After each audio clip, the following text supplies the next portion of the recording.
jog it back to the beginning with that, and then hit play. Okay.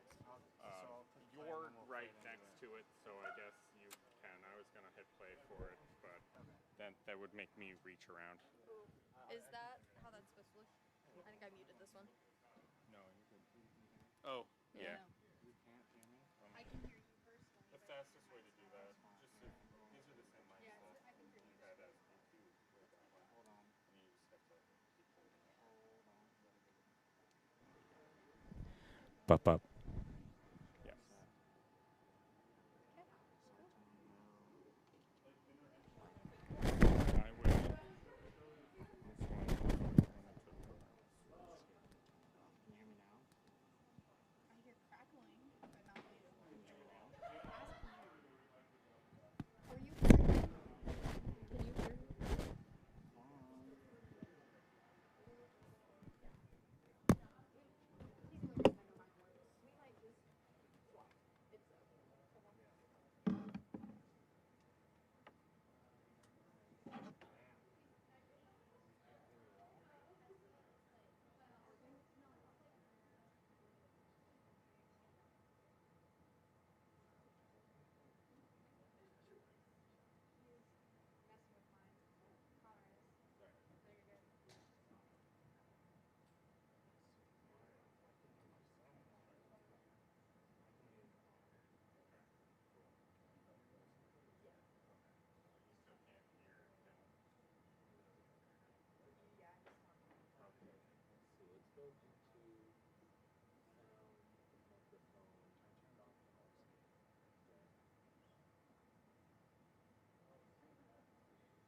Oh, wait. Yeah, you're here. Okay. No. I mean, if you want to leave, you could. But,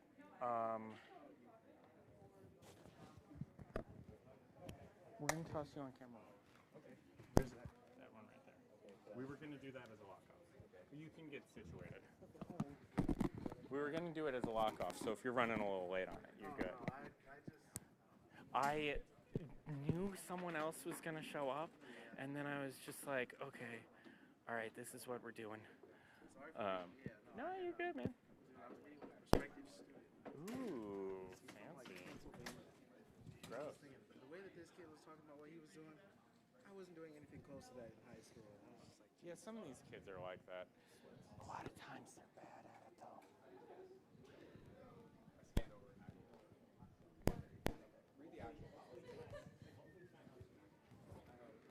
All right, guys. The numbers on these, this isn't a ranking thing. So you can have one or two. I don't care. He's also older, so. Just to let you know, you've got a button on the back. It's a cough button. Ooh. So if you hold that down, you're muted. Oh, I love that. Thank you. So that's just to say that when you want to be heard, don't be pressing that button. Okay. Thank you. And I've got you. We're all good? Test it. All right, do we want to run through this? Wow. Just real quick. Yeah, sure. Welcome to the 2026 IU Student Government Elections. I'm Mike Badroff, joined with Joshua Summers, here for IUS TV, bringing you the coverage of the entire debate. Josh, you've been following them for IUS TV. Can you give us a little bit of an introduction as to who we're going to hear speaking tonight? So for the Forward Party, we're going to be hearing Dennis Lee. Yeah. So for the Forward Party, we have Dennis Lee running for president and Anna Wagner running for vice president. Dennis is a junior from South Korea, and Anna is a junior from Carmel. Very cool, but can you also tell us a little bit about the Empower Party? I know we have Alexa Avellaneda and also Anna Sophia running for vice president. Let's see.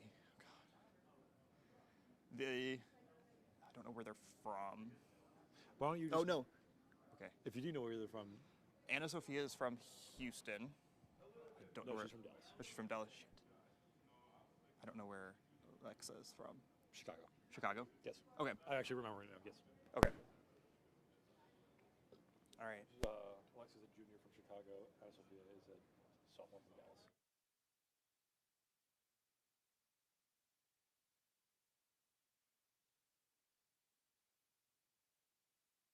Yeah.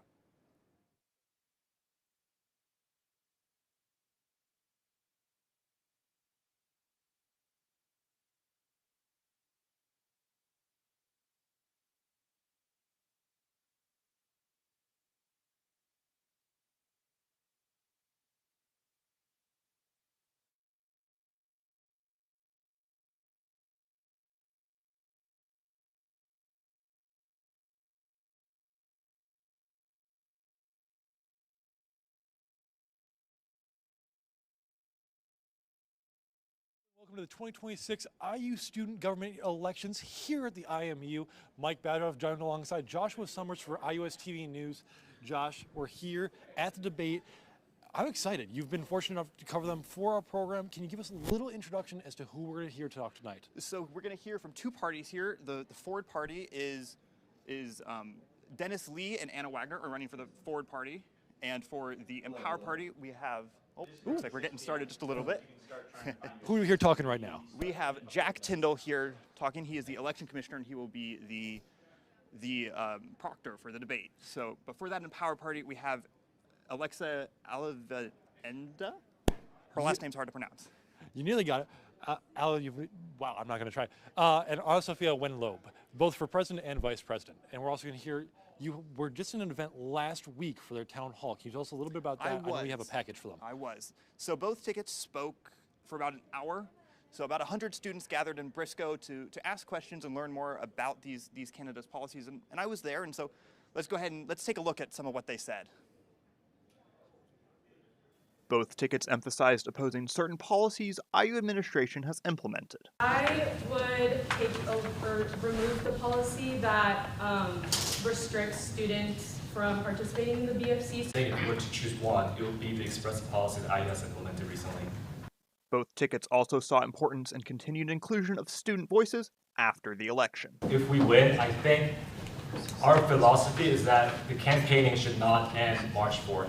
It continues throughout the year.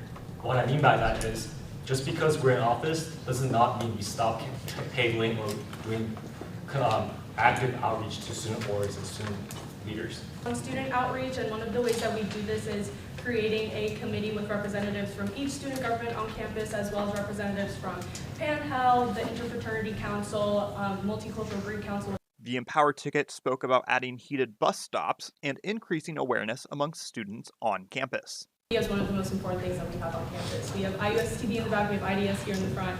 We would utilize those every time that IU administration does something to disrespect IU student government or disrespect the students when you guys aren't in the room. We would send that information over to the IDS, over to the IUS-TV, make it as loud as possible, because we have seen in the past that pressure works. Is that we want to have an undergraduate Canvas page, because Canvas it's pretty loud and it's pretty annoying, and you see it on your phone. And so if we share information that way, you're going to be able to hear what we have to say and what the media is saying to you from what the administration is trying to do. The Ford ticket spoke about the importance of student media, as well as expanding road visibility and mental health services. To implement with an increased budget and utilizing the budget that we are given is to have satellite offices for the CAPS, the resources at IU that are within different neighborhoods and on campus, freshman year especially. Crosswalk lighting on the ground level, so that at nighttime, it's very visible when you're looking down your phone if it's green light or red light. But it's also visible for car drivers that are far away coming towards you that there's a red light that you have to stop. Empower saw the formation of a graduate student union as one of their major goals. I think the number one thing that would happen under our administration in a perfect year is that graduate student workers are recognized as a union. And so I think one of the main things that we focus on is making sure that graduate workers feel heard, increasing their contracts to 12-month contracts, making sure that they earn a living wage, that they don't have to work 3 jobs in order to stay afloat. Ford saw going to where the students already are as a priority. Answers to many student problems are located where students carry out their daily lives. Well, that is just some of what we might hear here tonight. So let's get going and let Jack take it away.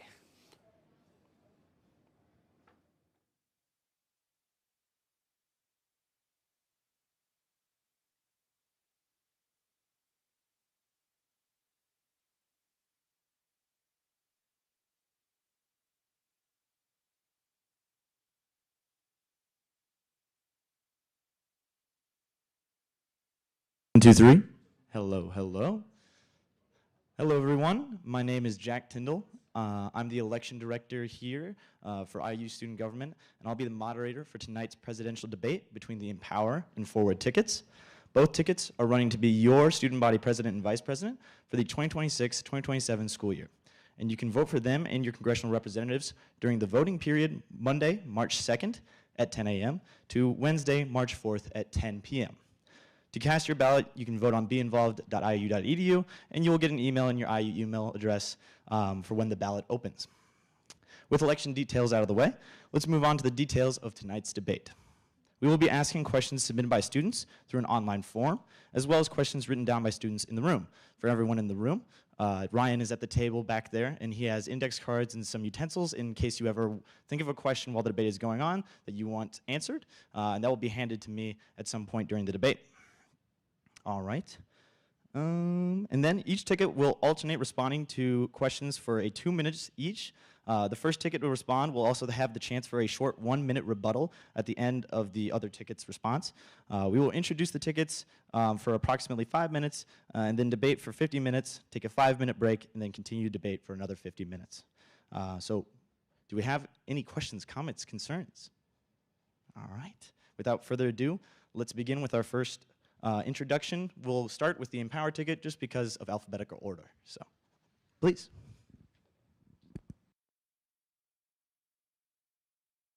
Hello. Hello. Oh, okay, perfect. Hi, everyone. Thank you all so much for coming. First of all, I'd like to start by thanking Jack Tyndall, the election director. He's been doing a great job so far, and also IUS TV. We love our student media, so thank you guys so much for covering this debate. We're very glad to be here.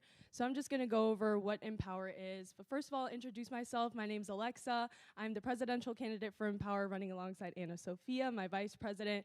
First and foremost, Empower is about the students. We want to make sure that you guys feel safe and protected on campus. And ever since I've come to IU, I have seen a multitude of dangerous and frankly disappointing things from IU administration that I would like to change, that we would like to change and fight for you guys if you give us the chance to. We have a multiple of our policies are based in practicalities, so we want to make sure that students are financially advocated for, so financial accessibility is one of our big topics, as well as protecting DEI culture centers on campus. We want to make sure that IU administration knows we're not backing down, and we think wording especially is very important. So we want to make sure we're actually using the word diversity, because that is what makes IU IU, and that is what makes us proud to be Hoosiers. I'm very glad to be here, ready to answer any questions that you guys have. And yeah, thank you so much. Ooh, sorry. And now the forward ticket. Working? Oh, is it working? Okay. Hello, everyone. My name is Dennis Lee, running to be your next student body president with Anna Wagner under the forward ticket. I'm a junior from South Korea, and Anna is an environmental science major and a sophomore from Indianapolis. 3 years ago, I packed all my life into 3 suitcases and flew across the world to IU. Just like every one of us here, I chose IU believing that this would be the place that would support us and where we find really what we want to study and flourish as an individual. However, in the last 3 years, we have seen some of the best parts of campus, but at the same time, some of the hardest parts of campus. We've seen students supporting each other, organizing for change, and truly care for each other. But at the same time, we've also witnessed something deeply, very much deeply serious issues, such as the suppression of free speech, student media, and basic fundamental constitutional rights. That is exactly why we're running. IUSG must be a force of accountability, transparency, and delivering real results that better the daily lives of students here at IU. We're very excited to speak to you guys today, and all of you guys watching on IU's TV. And let's get started. Thank you.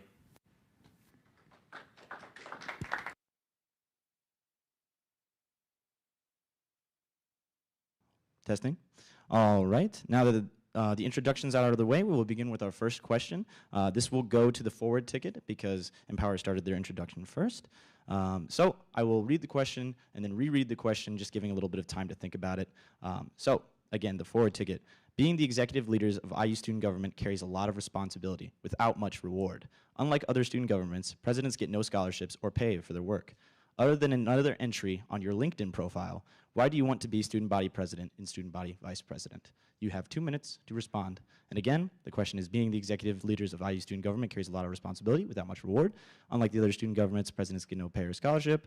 Why do you want to be student body president and vice president? Working? All right. So the reason why we're running is not for a resume or another line on LinkedIn. It's truly about service and giving voice to the voiceless. Especially for myself, given the current political climate around immigration or supporting international students, I think I have very much of a duty to support international students on campus because they are a big part of campus and truly they're what makes IU IU. And at the same time, I think it's also important to mention that I've been involved in IUSG since my freshman year. I think if I wanted to add a resume or like a new position on LinkedIn to just say president, I don't think I wouldn't have committed myself 3 years here at IUSG throughout my time at IU. So I think it's very much to give the voice to the voiceless and support really students in this hard time. And yeah. The reason I'm running for vice president of IU Student Government, I'm an environmental science major, and sustainability is something that's really I'm passionate about. And so to be provided the opportunity to listen to the students about their concerns and areas that campus can be improved. I'm born and raised a Hoosier, so just being able to give back and to be able to advocate for students and my community is something that's very important to me. All right. Empower, your response.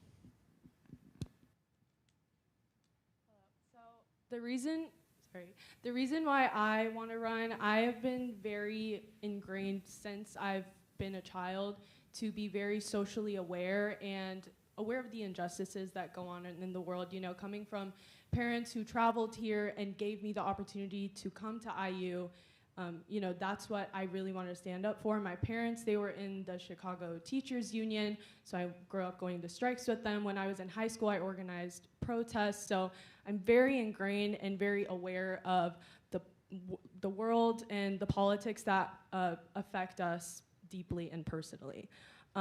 So that being said, I really want to make sure that we're advocating for students in a very meaningful and intentional way. So like Dennis, I've also been a part of IU Student Government for the past 3 years. When I was a freshman, I started out in Congress. I eventually moved my way up to the executive branch. But when I was in Congress, I passed a number of bills and also voted on a number of bills that support students. You know, I voted to fund the LGBTQ+ Culture Center. I also voted to protect free speech on campus. When an artist that was invited to come was sadly, you know, she was unexpectedly uninvited due to the social climate on campus. It was very sad, so I decided to write a bill on that because I truly believe that freedom of speech and academic freedom is one of the most important things that we should all work to uphold. So that's just some of the things that I did in my work in IU Student Government, and it's one of the main reasons that pushed me to run for president today. For me, one of the reasons that I really wanted to run and be in IOSG, because it's my first time, is that I've seen in my own personal life how leadership can really change something. Throughout my time in high school, I was involved in a youth group called B'nai B'rith Youth Organization, and in that time I was my chapter president. I was also on the regional board, and through that I was able to see how community and bringing people together really can make an effort to change things for people who want to see things changed. Like, I was able to work with my peers to plan fun projects that's centered around our faith and things that matter to us. And also I've seen it in my sorority. I'm the VP of membership recruitment in my sorority, Alpha Omicron Pi. And through my executive team, we work together to make our chapter a better place, better than when we started our term. And I think that these sorts of leadership ideals are really shaping what I want to do through IOSG and what me and Alexa want to do with both Empower and IOSG. All right, thank you. And you have a chance for a 1-minute rebuttal, should you wish. Forward. Hello, is it, okay. Yeah, just a little bit add on to what I said before. You know, I really, like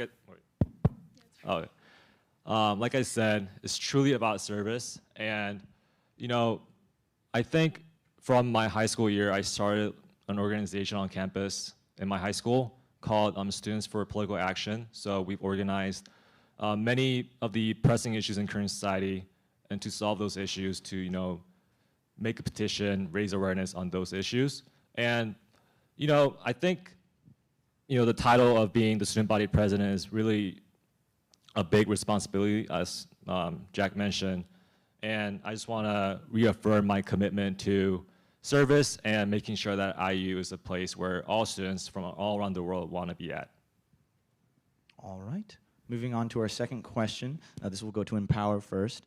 Communication and outreach can be one of IU Student Government's main weaknesses. With such a huge student body of roughly 47,000 students on campus, it's quite common that most students are unaware of what student government does and what resources they provide. How does your ticket plan to continue having open dialogue with students if elected? What kinds of communication channels or events do you plan to start to ensure that student voices are continuously heard? Once again, Communication and outreach can be one of IU student government's main weaknesses. With such a huge student body of roughly 47,000 students, it's quite common that most students are unaware of what student government does and what resources they provide.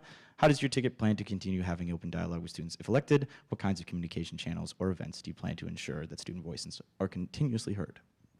Yeah, I think that's a really important question, and I think that's something that Anna Sophia and I have really noticed, especially we've been tabling for the past couple of days, going up to students, really communicating with them, and I feel like a number of them have told us they don't even know IU student government exists, they don't know what we do, and I feel like that's a really big part of why IU student government a couple years ago transitioned from organizing more social events to organizing and putting out resources that will actually benefit the student body. So a way that I would increase communication with the student body would be to make a Canvas page. I think that, in conversations with graduate workers, we've realized that graduate students actually have a Canvas page with all 10,000 of them, and I think that that has been utilized so they can all communicate and all understand all of the issues that are going on campus that affect them, as well as any events that they might be interested in, as well any resources. So that would be the first thing, just making a Canvas page, because I feel like a lot of students don't read their emails. So I feel like Canvas is just more accessible, it's easier for students, and it's something they use every day regardless because of classes. All the classes are on Canvas. So that is probably the number one thing we do. The second is also adding on to our social media. I feel like this year our social media has kind of been no offense to the current administration, but it hasn't really been utilized as much as it has in previous years. So making sure that we are using our social media to its fullest potential. I was also director of communications when I was in the executive branch, so that was a really big priority for me, just making sure that students were aware of all of the events and all the resources that IU student government has to offer. All right, we'll move on to the forward ticket. Yeah, I mean, that's a really big issue. IUSG hosts a lot of good events, but I feel like there is a big disconnect between the larger student body and IUSG. And we directly mentioned this on our policy platform. So one of the things that we plan on doing is creating a student petition platform where students can directly bring up issues that they want to see changed or get a response from IUSG leadership. So how that will work like is, if an issue gets, let's say 50 or 100 signatures, IUSG president or vice president or the chief of staff will be required to at least give an answer. They might not be able to take on that issue all the time, but if they meet that criteria, we would have to give up the answers to the students. And that's what makes IUSG, I think that's what would give power to the students to make a real difference. And I think social media-wise, we really want to be more proactive in our social media. One of the things that we list on our social media platform, on our platform about social media is that, doing periodical Instagram lives where we communicate with the student body, or just showing the behind the scenes of what IUSG really entails. I think if you guys look on the Instagram right now, we see a lot of, initiatives or policies, bills passed in Congress. I think that's really good that Congress is moving on to, not only the exec, but sharing what they're doing in Congress. But I think it'd be really beneficial to show what goes on a daily basis behind the scenes of who we're meeting, what engagements we're doing, and just the discussions that are going behind the scenes. And I know Congress, they go around campus sometimes to host Congress meetings, and we want to expand it to executive. So we want to go where students live and directly carry out their daily lives. So, we wouldn't just stay siloed in our office. We would go out there where students live, residential buildings, academic buildings, anywhere else, to directly engage students and hear from them. I think you're about at your 2-minute mark there. I apologize. But again, back to the Empower ticket if you want to use your 1-minute rebuttal. So I actually very much agree with Dennis in the forward ticket. I do think that petitions are a great way to hear students out, which is actually why I'm currently working on a bill to get student petitions out to students. I do believe that it's really important that we hear them out, and I feel like that'll be extremely accessible to them, especially since a lot of people can't make it to Congress, since we meet so late and students might already be very tired from their day of having classes, other clubs, hobbies, whatever it may be. So I'm actually currently working on a bill that would sort of set out the policies for like how students would submit those petitions, as well as student referendums, which actually recently got shut down by the executive branch, but I plan to bring that up during the Congress meeting to make sure that students are heard and that we're really utilizing these resources that have always been offered but never really communicated as well. All right, moving on to the third question of our debate. This will go to the forward ticket first.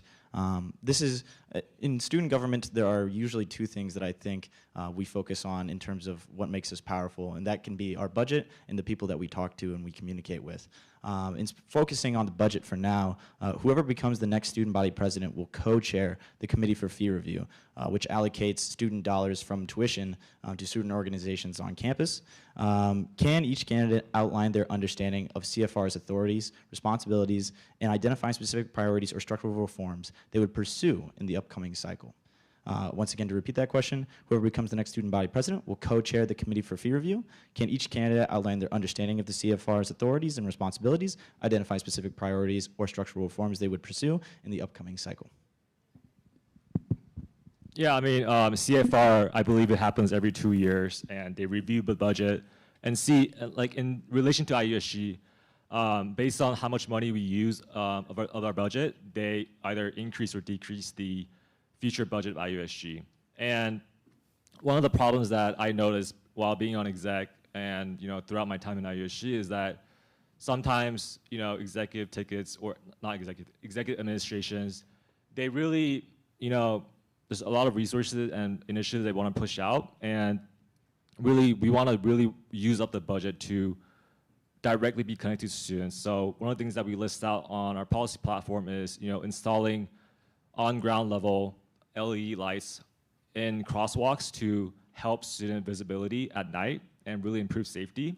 And we also want to use our budget to host periodic and continuous tabling events throughout the year, such as handing out birdies for sexual violence prevention, or hosting events with the cultural or student organizations on campus. I know IUSG, yearly they do Taste of Bloomington, and we really want to expand that as well. So I think, yeah.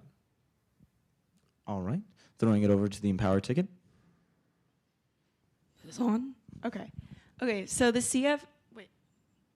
CFR is the Committee for Fee Review. It's, like Dennis said, it's every 2 years, and it's head by the executive head of IUSG. So in our case, if we won, hypothetically, it would be Alexa, and it's the president of the grad student student government.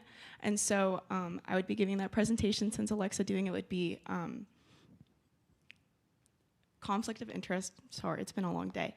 But one of the ways that I think that we could really utilize the CFR is by having more student-facing initiatives, like building onto the ones that IU Student Government has already done, like Empower Ed Scholarship, the Calculator Loaner Program, things like that. Adding onto those and creating our own initiatives would really impact the budget in that way and show the CFR that we have things planned for students, that we want to help students, and yeah. But it also shows, in the CFR that we use our budget wisely. I think the current student body executive administration has a lot of revenue that they haven't used. Currently, there's $100,000 that they still haven't used, and when I was looking at the live budget, I was really disappointed. I think that a lot of the money that we currently have in the live budget can go to these resources that students don't even know that they have. So like Anna Sophia mentioned, Empower Ed, the Calculator Loaner Scholarship, even lease gap housing, which again had not been implemented last summer because of the current executive administration. So I do think programs like these could really be utilized to, again, protect students, but also make sure that they feel safe on this campus and that they can look to IU student government for these resources.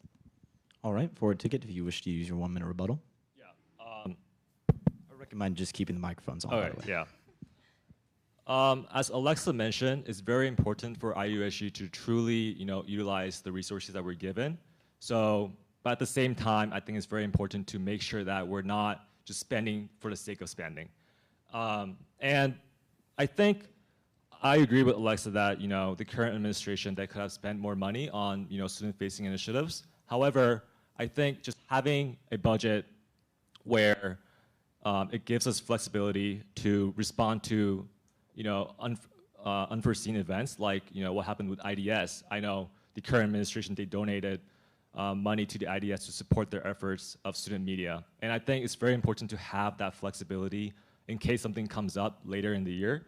So what we plan to do is not only just proactively use our budget, but also keep in mind that things might come up, especially with what we've seen in the past few years, with student media, protecting free speech on campus. Anything can come up, and I think it's very important to keep that flexibility. All right. For our fourth question, which will be going to the Empower ticket first, so moving on to the second part of student government that I think is most important, the people that you surround yourself with. A student body president and vice president can be pretty formidable, but honestly, I think a lot of their power is just from the cabinet they assemble. There is usually a cabinet of a number of different secretaries that focus on different policy areas within student government. Could you please explain how you plan to shape out your cabinet? How do you plan to use the people around you to further your goals and initiatives should you be elected? Yeah, that's an amazing question. I do think that we're going to try and prioritize diversity over a majority of things. I think that, obviously we want a very qualified group of people to run cabinet, but also our cabinet should also look like what the IU student body looks like in terms, there's a lot of minority groups on campus, marginalized groups on campus that could have these positions because they are able to represent their community best, and it is essential that we are listening to them and making sure that they feel heard. So just making sure that we are getting that diversity, especially because a lot of the state legislature as well as the federal government has been putting diversity under attack right now. So just making sure that we're prioritizing that, but also, of course, looking for qualified candidates to make sure that they will carry out our policies during our administration. All right, moving on to the forward ticket.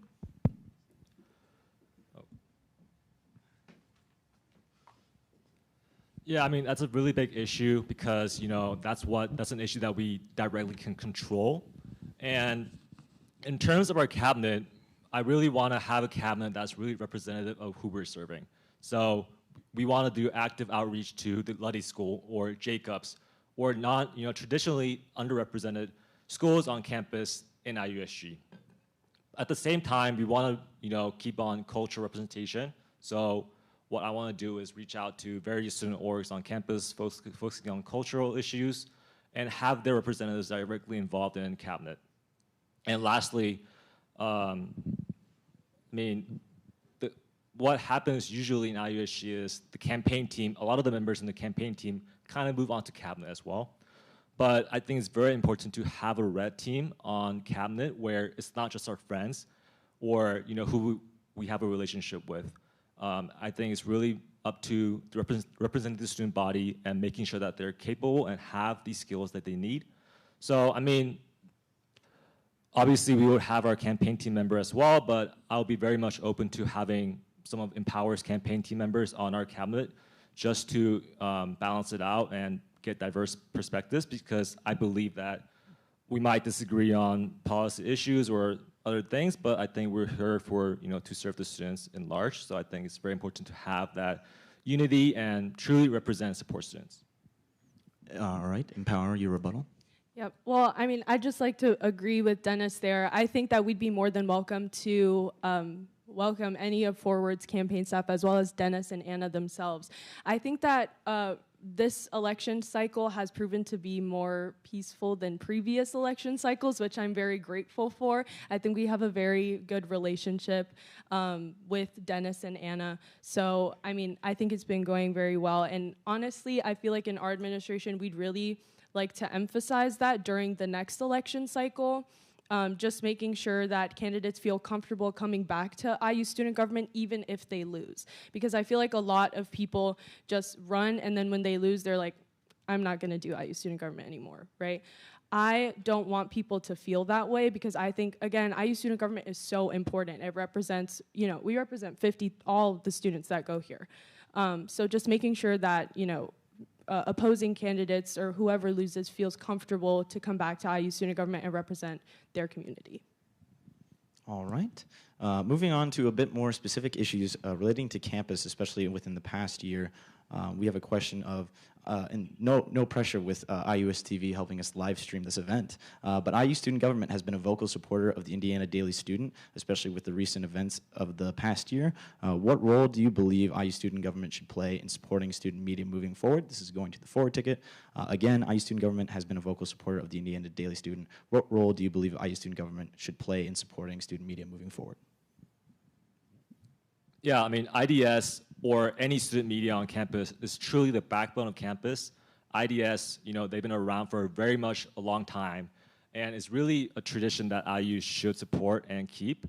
And I think a role that IU should play in relationship with student media is that we really want to include them in the direct decision-making processes. So what we have out listed on our policy platform is setting up direct hotlines with the leadership of student media, so that they're not just, you know, whenever an issue comes up, they're just all of a sudden included in this discussion. We want to have them continuously communicate with them from the beginning to the end of our administration term. And I've also talked, you know, our campaign manager, Eric, he's the opinions editor on IDS, and so what we've done is talk a lot about, you know, some of the issues that IDS and student media are facing on campus. And I think a big part of that is financial issues. So what we want to do is continue the tradition of, you know, donating money to the IDS to show our support and to, you know, truly show that student media deserves a place on campus and, you know, it cannot be silenced. Empower Ticket. Yeah, sort of similar to what Dennis said, but a little bit more specific about IUS TV.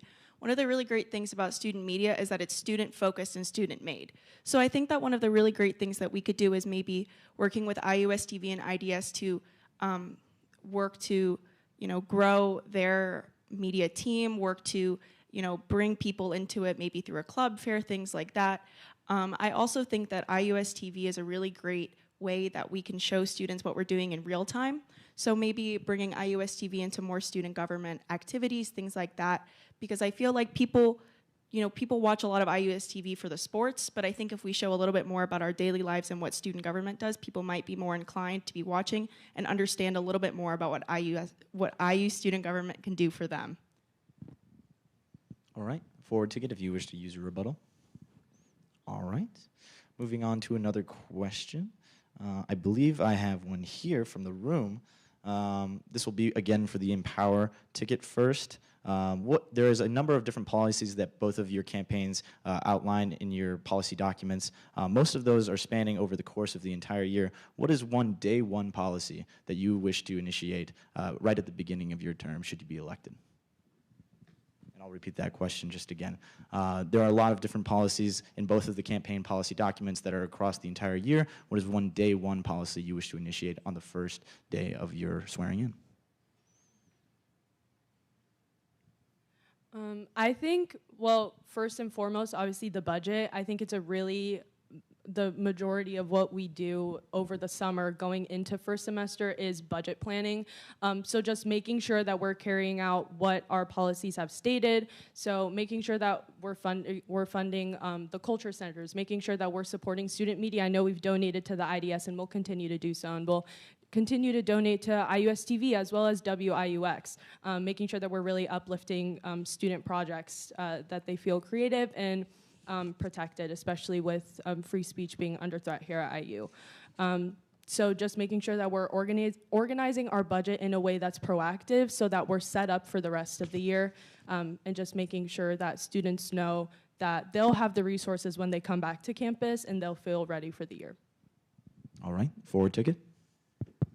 Yeah, two things. I think day one, we will sign an executive order on our stance of battling hateful rhetoric on campus. I think we believe that hateful rhetoric has no place at IU, so we want to make sure that, you know, we take proactive action to battle hateful rhetoric on campus. And secondly, when we open up our applications, we really want to, like I said before, do proactive recruitment across schools that are traditionally underrepresented in IUSG, and to truly make sure that our cabinet looks like IU.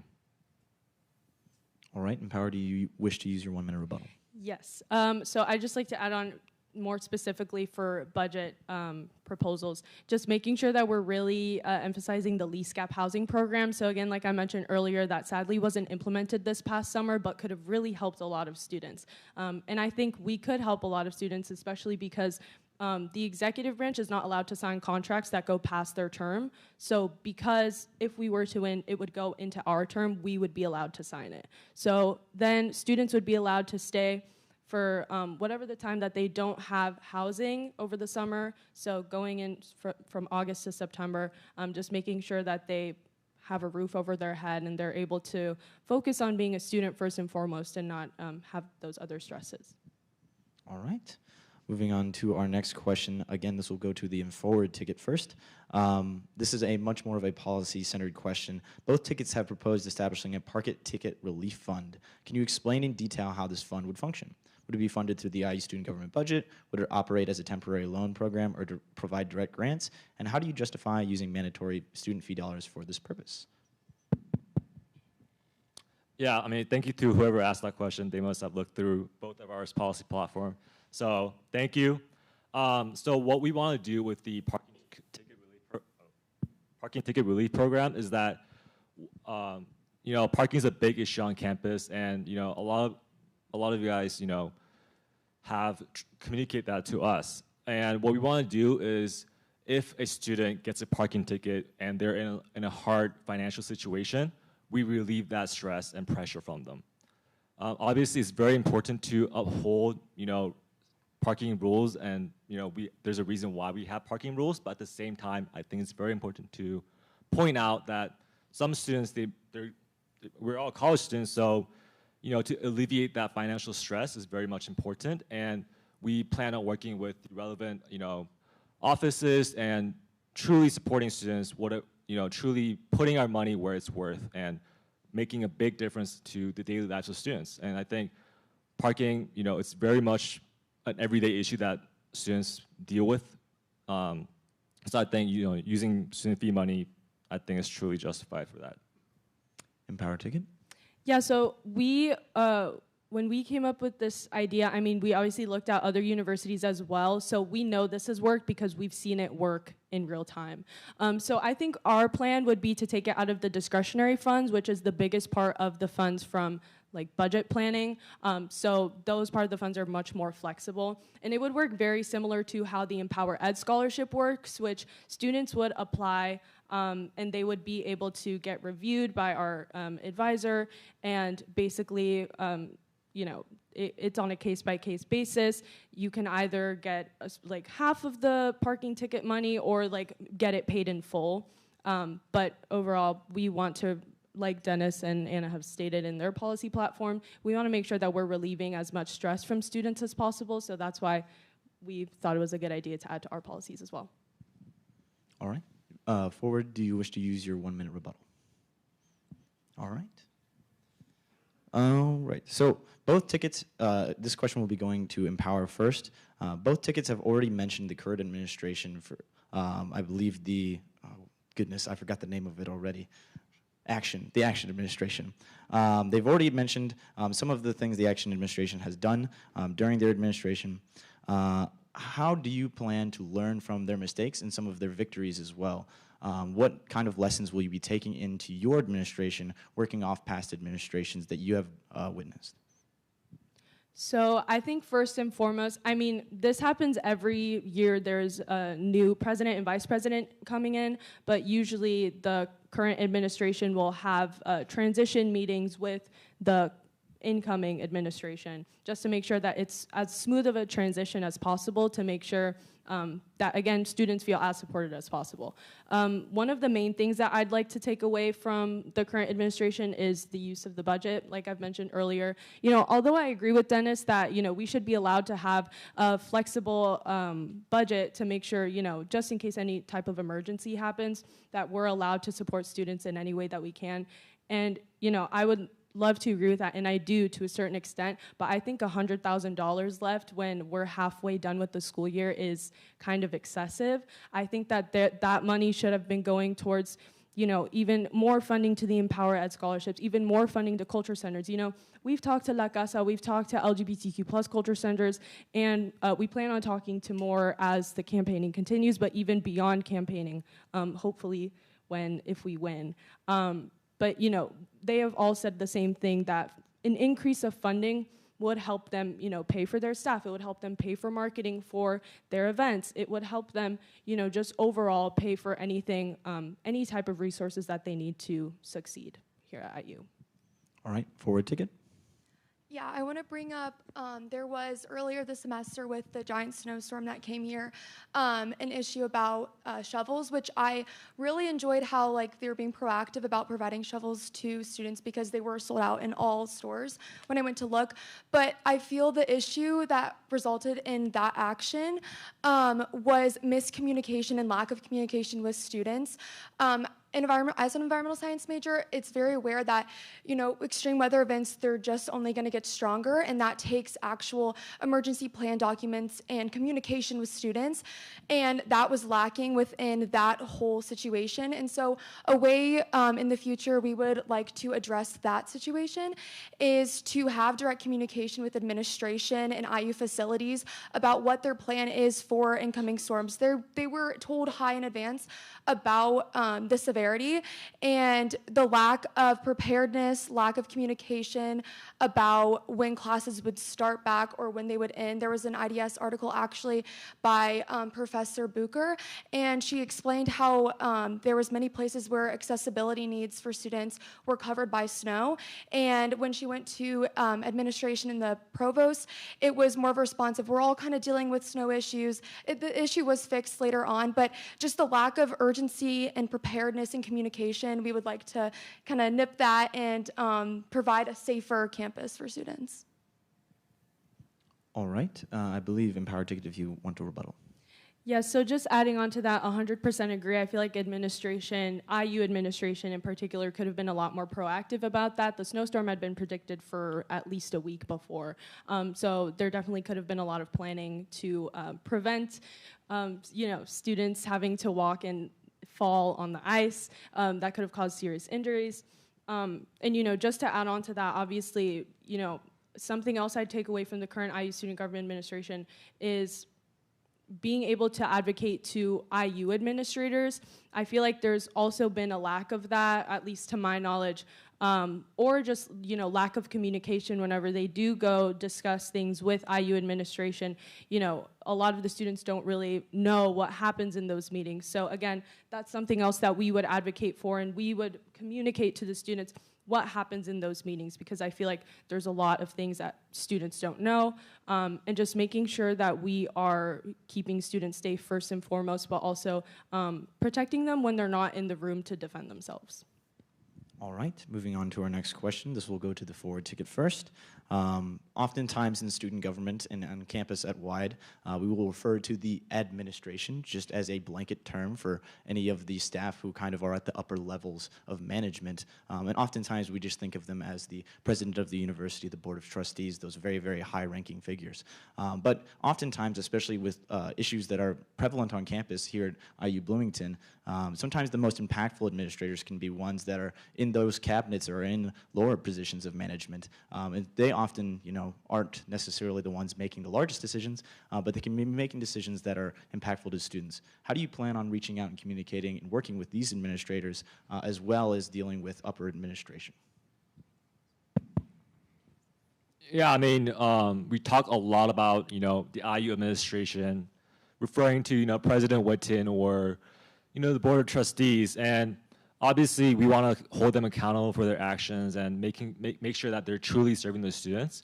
However, we know that, street level workers that are, dealing with students on a daily basis, those are the ones that are making the biggest difference on campus and biggest impact on campus. So what we want to do is, we are Indiana University student government, but at the same time, I think it's very important to use our leverage power, our negotiation leverage with the administration to voice their opinions and give voice to the voiceless, and making sure that workers' rights are protected. We advocate for increases in worker wages on campus or for campus jobs, and making sure that overall we truly support the workers, because students are a big part of campus, but I think also the staff and faculty, everyone who makes up IU is truly a valuable asset to Indiana University. All right. Empower Ticket, your response? Yeah, so one of the first things that we do, obviously, like we've said before, is communicating to the students and as well as faculty and staff here at IU. Like we've said before, both in the town hall as well as during our tabling, community is one of the most important things you can have when facing such power within an administration, and I think that that is first and foremost one of the things that we do. Another thing that or people that we'd communicate to would be the chancellor. We do have monthly meetings with them as president and vice president, but we'd also talk to vice chancellors, like for example, the vice chancellor of auxiliaries. They handle a lot of the finance and budgeting that goes around here at IU, and they would also be able to sort of help us figure out stipends and 12-month contracts specifically for graduate students here on campus, but also, like Dennis was mentioning, making sure that there's fair wages for student workers, but also just staff members across IU. Sort of just going off of what Alexa said, I think one of the ways that we can talk to administration at lower levels is talking to professors who have been affected by degree cuts. I recently was made aware about all of the different kinds of degree cuts. I had known that there were degree cuts, but I didn't know specifically. A lot of the women in my sorority are ASL majors, minors, and that is one of the programs that has recently been cut. And so I think that talking to the head of the ASL department, seeing how we could better support these students and these programs that have been cut, I think would be really impactful and very important in hopefully our term. Things like learning how we can better, advocate for them to, higher up IU administration would be very important, and seeing how things work on a lower level. All right, Forward Ticket, 1 minute rebuttal if you wish. I think, Empower, they mentioned great points, but, I think the question was more of a tailor to how we're going to support the front-end workers and staffs on campus, and I think we listed out how we would support them, use our political leverage power with the administration to truly give voice to the voiceless. And I think it's very much important to, meet with these staff members on a regular basis. They are the ones doing all the difficult jobs that they, sometimes don't get attention for. And I think it's very important to, not only support students, but also other staff members, because, as a whole, I think it's a very much of a positive cycle. It will create a positive cycle where students benefit from staff, staff benefit from students. All right. This question will be for the Empower Ticket first.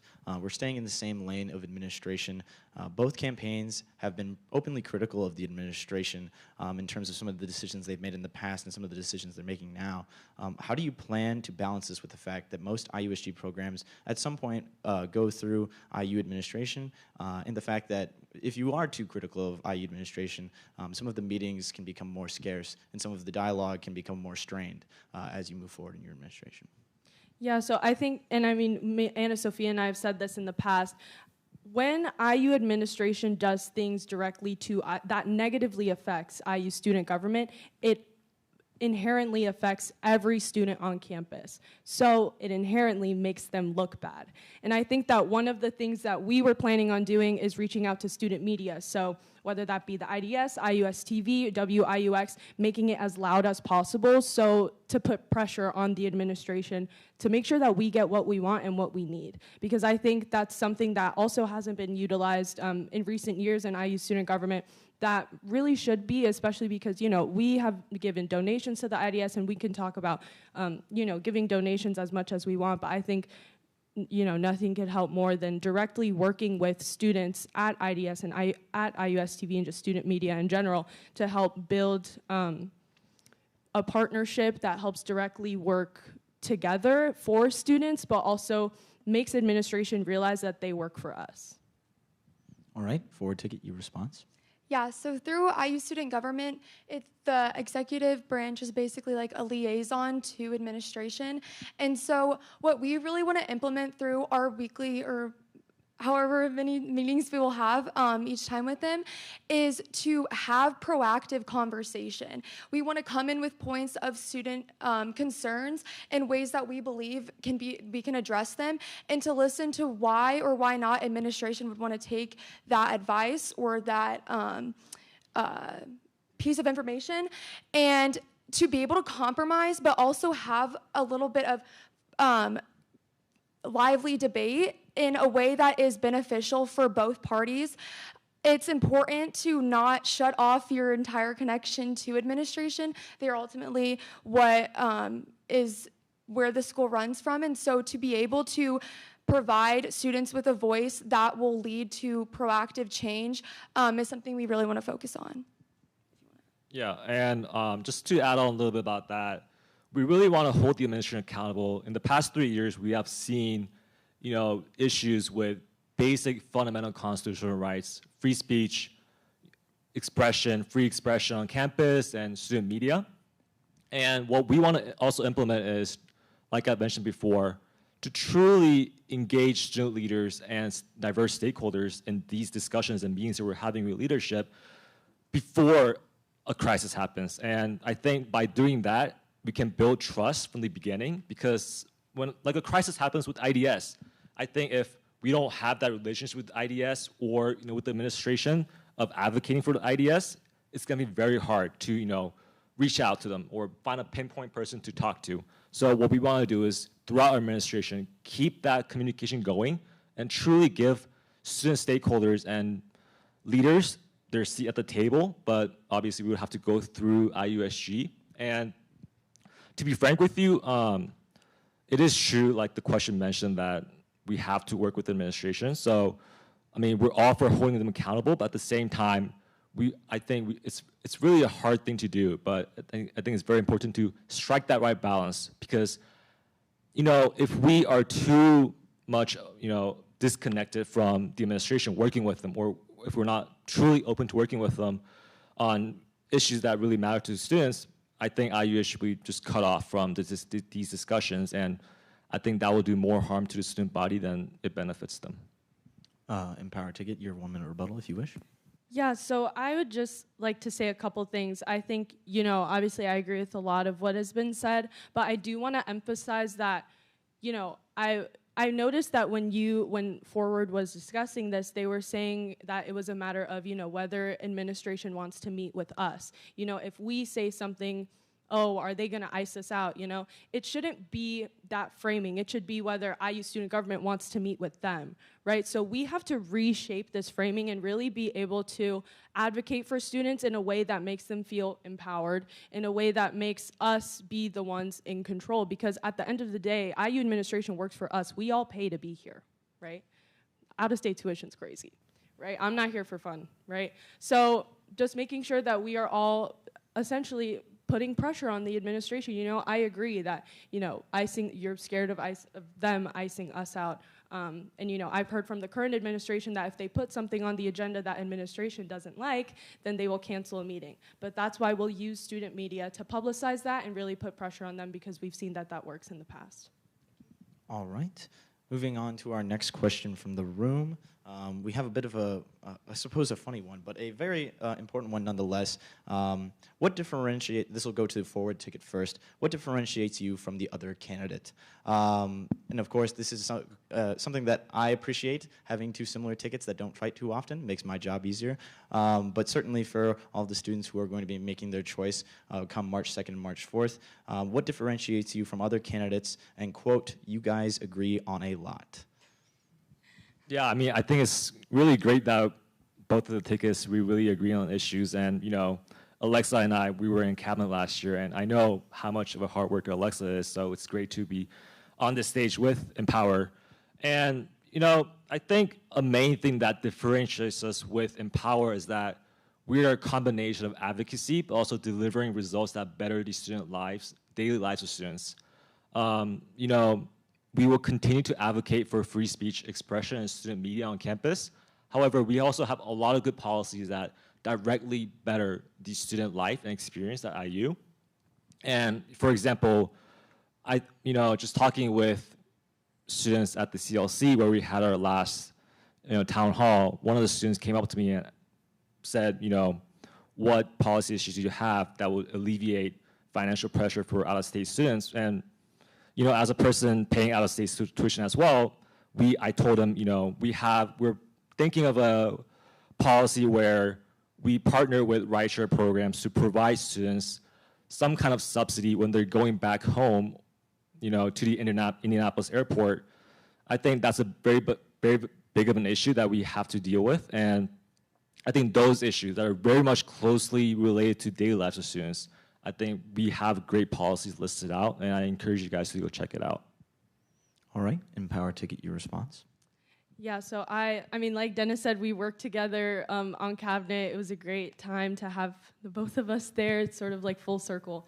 But yeah, I just would like to add, I mean, what differentiates us from Forward, I mean, I think you heard it in the previous question. I sense some hesitancy from Forward in advocating for students specifically to the IU administration. Forward in the town hall and even now they state how freedom of expression, especially with the expressive activity policy they mentioned in the town hall, was a huge concern for them and that they would advocate to IU administration. But then they said they would, and I do agree we should work with the administration, but to a certain extent then they stated how they would make sure that they're being complacent enough for IU administration to actually meet with them. And I think that's something that Anna Sophia and I, we've had a lot of conversations about, but I think we're really willing to do what's right, really put our foot down, because that's something that IU student government hasn't really done in a very long time. And I think that we are more than willing to put in the work. We're more than willing to take whatever steps needed in order to do what's best for students and make sure that they feel advocated for and they feel that we're doing the best that we can. Forward Ticket, your rebuttal. Yeah, I mean, just to reply to what Alexa said, we're very much, like I've mentioned before and throughout this debate, we're very much, in support of holding the IU administration accountable. However, I think Alexa and Empower, they frame this as an issue where, they are the ones serving the students, and I completely agree with that. That's how it's supposed to be. But I don't think it'd be really fair to tell the student body something that is not happening, in the real world. And what I wanted to communicate with my answer, my last question, was that that's how it's been going on. And what, I talked about how we plan to hold the administration accountable. And yeah, so I just wanted to clear that up in case there was any misunderstandings. All right, we're at 6:59 here, almost 7 p.m. So we're going to take our approximately 5 to 10 minute break here, let our candidates drink some water, and just let all the students in the room as well write any questions down if they want any for the second half of our debate. So we'll come back around 7, let's do 7:05. And then, yeah, we'll come back with new questions and a fresh start. Thank you.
testing, testing. Hello, everyone in the room. We're going to try and get back in our seats by 7:10, if at all possible. So please, 7:10, that's a couple of minutes away. So please, if you're candidates, start making your way to the front. And if you're in the audience, you can remain in the back and keep writing questions, but don't have any more chatter, I suppose.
Testing, testing. All right. I'm been letting us have this break carry on for a little bit longer, but if we could finally start finding our seats, we'll get right back to questions. And I'll wait for cues.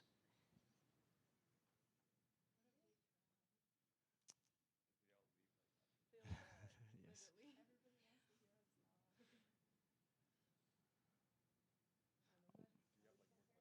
Yes, there's more questions. Are we good to roll? All right, sorry, just double checking.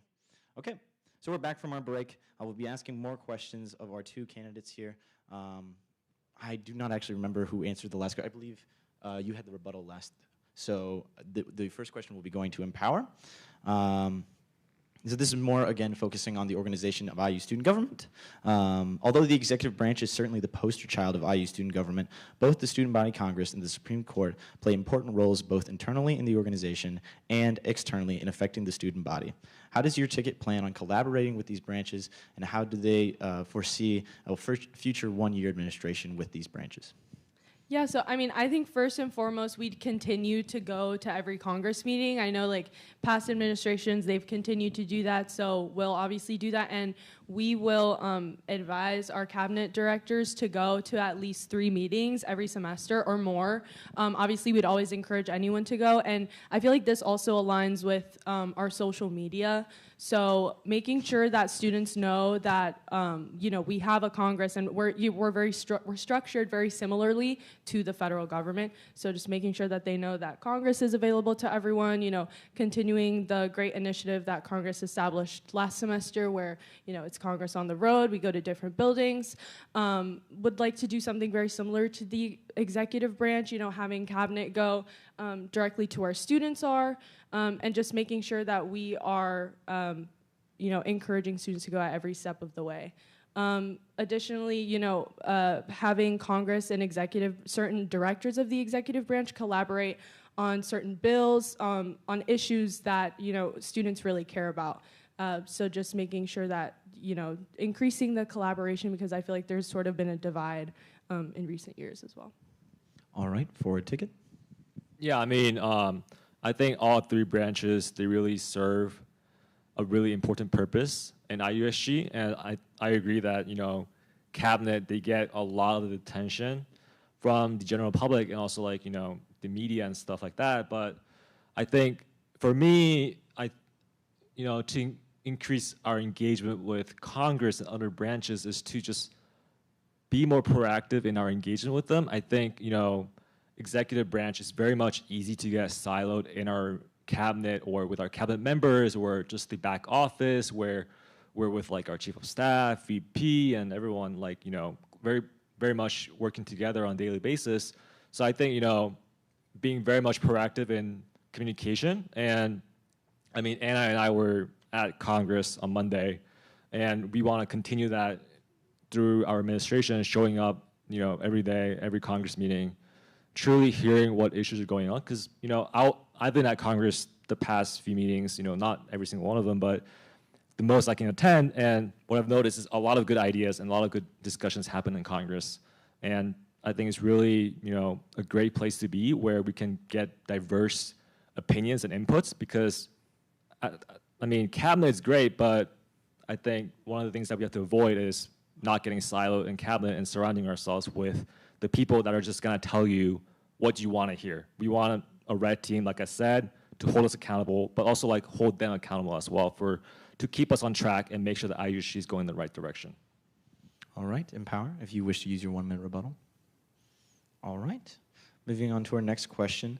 Although undergraduate students certainly dominate the population of Indiana University of Bloomington, the IU Student Government Constitution also delineates that all students on campus are a part of our constituency, and that includes graduate students, professional students, PhDs, master students, etc.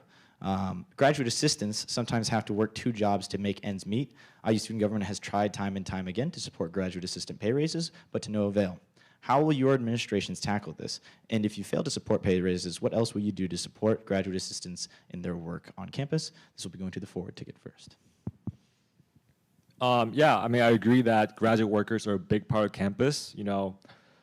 From master's students, PhD students, professional students, I think IUSG must do a better job of advocating and truly giving the voice and the platform to, meet their needs and truly advocate for them. And we do include, supporting raises in, minimum wage. And it is true that the past few administrations, they have tried that, but it hasn't worked out.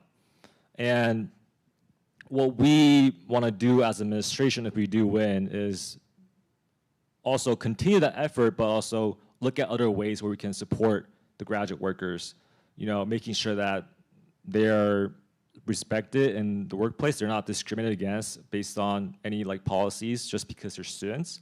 And I think just truly supporting them throughout the way. And in cabinet, we do have a director of graduate affairs, and I plan to proactively work with the director of graduate affairs to serve as a kind of a liaison system between the graduate student body and also the undergraduate student body. And I hope to, just engage more with them because they're a big part of campus, like I said.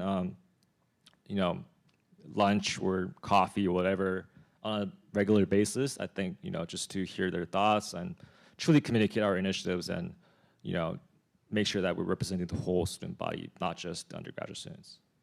All right, Empower ticket. Yeah, like Dennis said, graduate students are very important. Like me personally, one of my favorite teachers is my piano teacher who's getting her master's right now. But one of the ways that we can support graduate students if we were to win is by directly supporting the IGWC and advocating for 12-month contracts as well as higher stipends. Graduate workers don't work on an hourly contract, they work with a weekly stipend, but they work on a stipend. So by raising that stipend, it should hopefully eliminate their need for other jobs. Just by, like I said earlier, advocating with the IGWC and for the IGWC to IU administration and working directly with them to ensure that they have 12-month contracts here at IU and to raise their stipends, like I said. And how we would do this, I think directly, like I've said earlier, we would plan to have meetings with the Vice Chancellor of Auxiliaries. So they handle a lot of the budget that goes here at IU, and we would meet with them to try and negotiate an increase in stipends for graduate workers, as well as meeting with the Chancellor to make sure that he upholds his word. He actually visited Congress this past Monday and said that he really appreciated graduate students and all that they do for this campus. Unfortunately, the administration has not shown that in any action, so we really want to make sure that we're holding them accountable in any way that we can. All right, Forward Ticket, you have 1 minute rebuttal if you wish. Yeah, just to add on to what we said in the previous answer, we're very much in support of supporting the Indiana Graduate Workers Coalition and making sure that, we truly advocate for their needs, because in the past few years, a lot of the tickets, they have promised increases in wages or, recognition of the Graduate Workers Union, but it hasn't worked out. So, I think Alexa and Empower, they have great ideas on getting there, but I am kind of skeptical on how we're truly going to achieve that, just because past administration, they have had meetings with these high-level officials and administrators in IU, but it hasn't really led to anything. So I'm kind of skeptical on having more meetings, if that's the right way to go about things, but yeah, that's just my thought. All right. Next question will be going to Empower first. IU Student Government is just one of many organizations on campus, and although we have a special role in overseeing the entire student body, there are other organizations that may be more tailored to more niche areas of the student body, such as RHA, and then their parent organization, NRHA. How do you plan on working with student organizations throughout your tenure, should you be the next administration? Yes, that's a great question. So one of our main policies that we have under development is making sure that we are able to meet with student orgs as well as like the larger student orgs, like you mentioned, RHA, that works directly with residence halls, which impacts a lot of the first years that come here to IU. So one of the things that we'd want to implement and talk with specifically to the Residence Hall Association is making sure that we can give out free laundry detergent as well as free dryer sheets, because again, we want to make sure that IU is financially accessible to all of its students, everyone that comes here. So that includes freshmen, and just making sure that they feel the most comfortable, especially because this might be their first time away from home. So that's just one org that we'd work with. But additionally, we want to make multiple caucuses as well as not necessarily a committee, but just meeting with different organization leaders to make sure that we understand their needs and issues that may be going on with their specific org, and see if we can address that in any way. Adding on to what Alexa said, one of the things that we thought was important when talking to these group leaders was adding on like another Canvas page for these group leaders, like presidents, things like that, so that they could personally get into contact with us and potentially get into contact with other group leaders to sort of, work together to make events happen, things like that. But that gives them a direct way to contact us about their issues, which is so important to us. Forward Ticket. Yeah, so specifically with the question with the Residence Hall Association and strengthening connection with them, and to get IUSG involved with other campus organizations and directly with the students.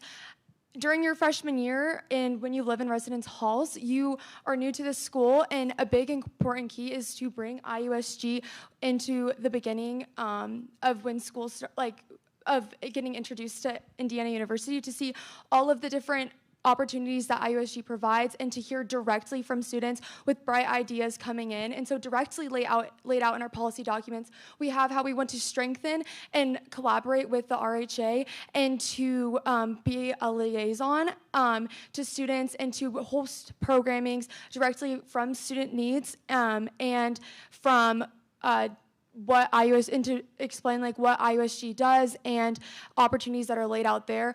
Another way is through getting directly in contact with a lot of student organizations, especially during Sexual Prevention Month, contacting and meeting with educators and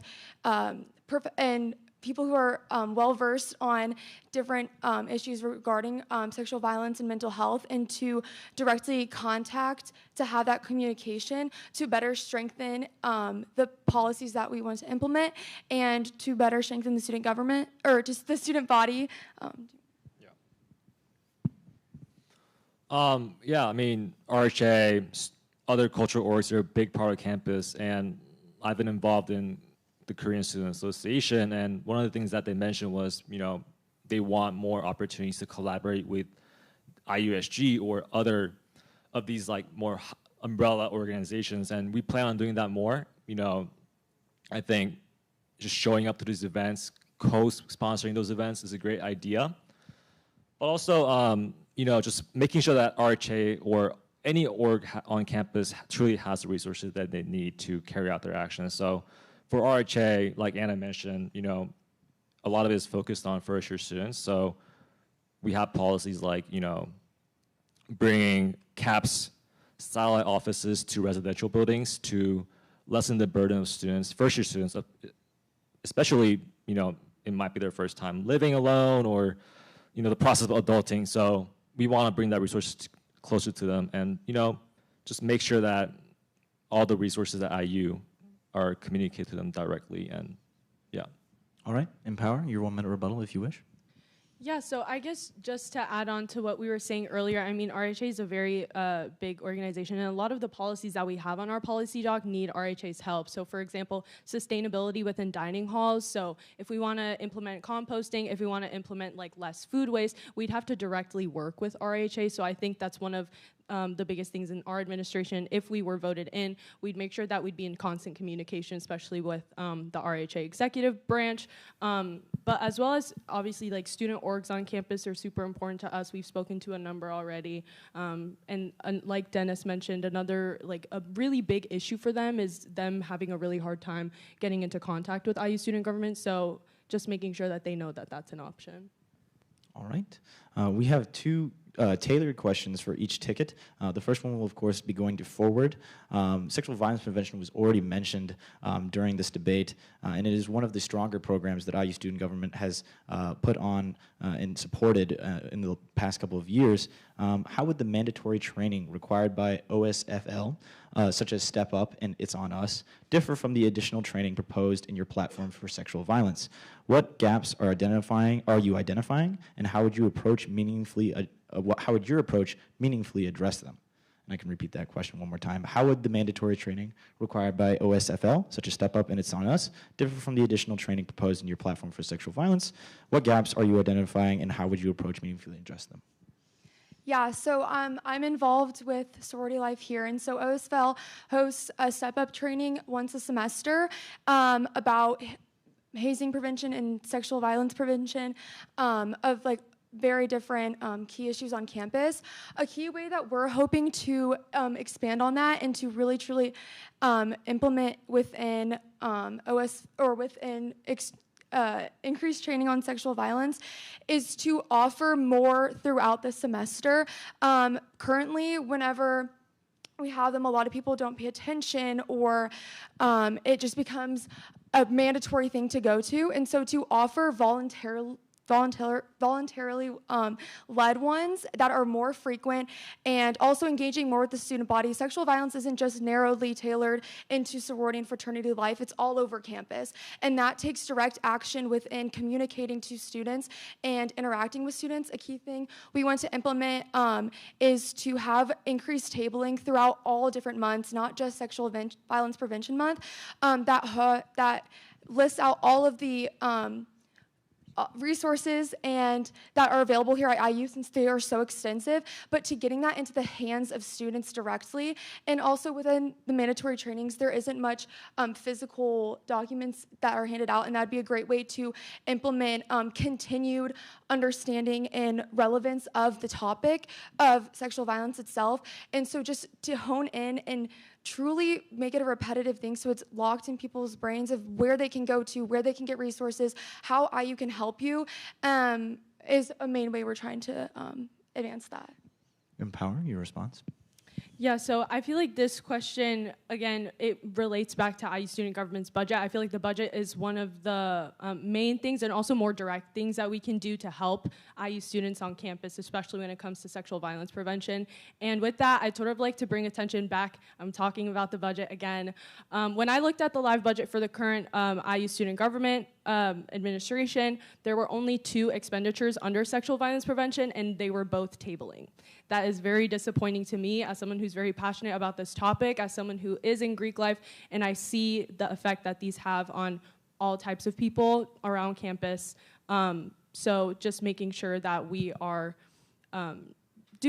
making more ways and like putting our money where we're able to sort of advocate for students effectively other than just tabling. Yeah, I actually wanted to add about the OSFL Hoosiers Not Hazers and Step Up. One of the I'm in Greek life, so I've had to go to these things, and one of the things that they really focus on is bystander intervention. And one of the things that we really want to do is add padding onto that, like to the other parts of the document or of the other parts of the presentation, because bystander intervention is not really an accurate way to stop sexual violence. The only way to stop sexual violence is to make people stop committing those acts. That's the truth.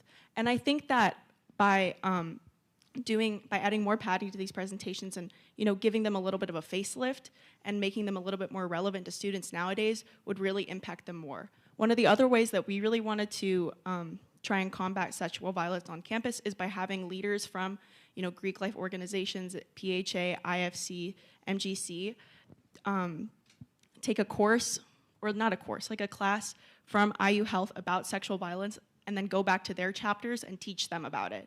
I've learned, since being in a chapter, it's hard to have people lecture at you. It's a lot easier to understand when it's somebody that you voted in, somebody that you trust, telling you something that's important to you. Forward, your response, 1 minute. Yeah, so budget is a big thing, and to be able to utilize the amount of money that IU has is extremely important, and especially on topics as serious as this one. And truly, being able to spend that money in the correct way is what is needed. And so with the tabling that we mentioned before, it is extremely important because that is the way that students get engaged, or that's the way we can get engaged with students and where student life is, and to utilize the budget to purchase birdies, such as alarm sounds, to as a free thing for students is extremely important to us. I know I have one myself, and it honestly makes me feel safer walking at night. And to also implement resources where that students can use that are also for self-defense. And another key thing we really want to do is to increase and expand on the Plan B endowment fund, emergency contraceptive. That should not be a burden on someone who has gone through such a hard moment in their life. And so to be able to utilize a budget like that for goodness like that is something we really want to focus on. All right. We'll be moving on to the next question, but also as we're running out of more and more time, we've got more and more questions that I think we should get to. Candidates, just be advised, I will tap my foot twice when I believe there's about 30 seconds left of your time, just to give you a heads up. But this question will be for Empowered, and again, it's in the same vein. In your policy initiatives, you describe Safe Sisters as a mental health organization. What specifically led you to propose implementing Safe Sisters, a sexual violence-focused program within IFC?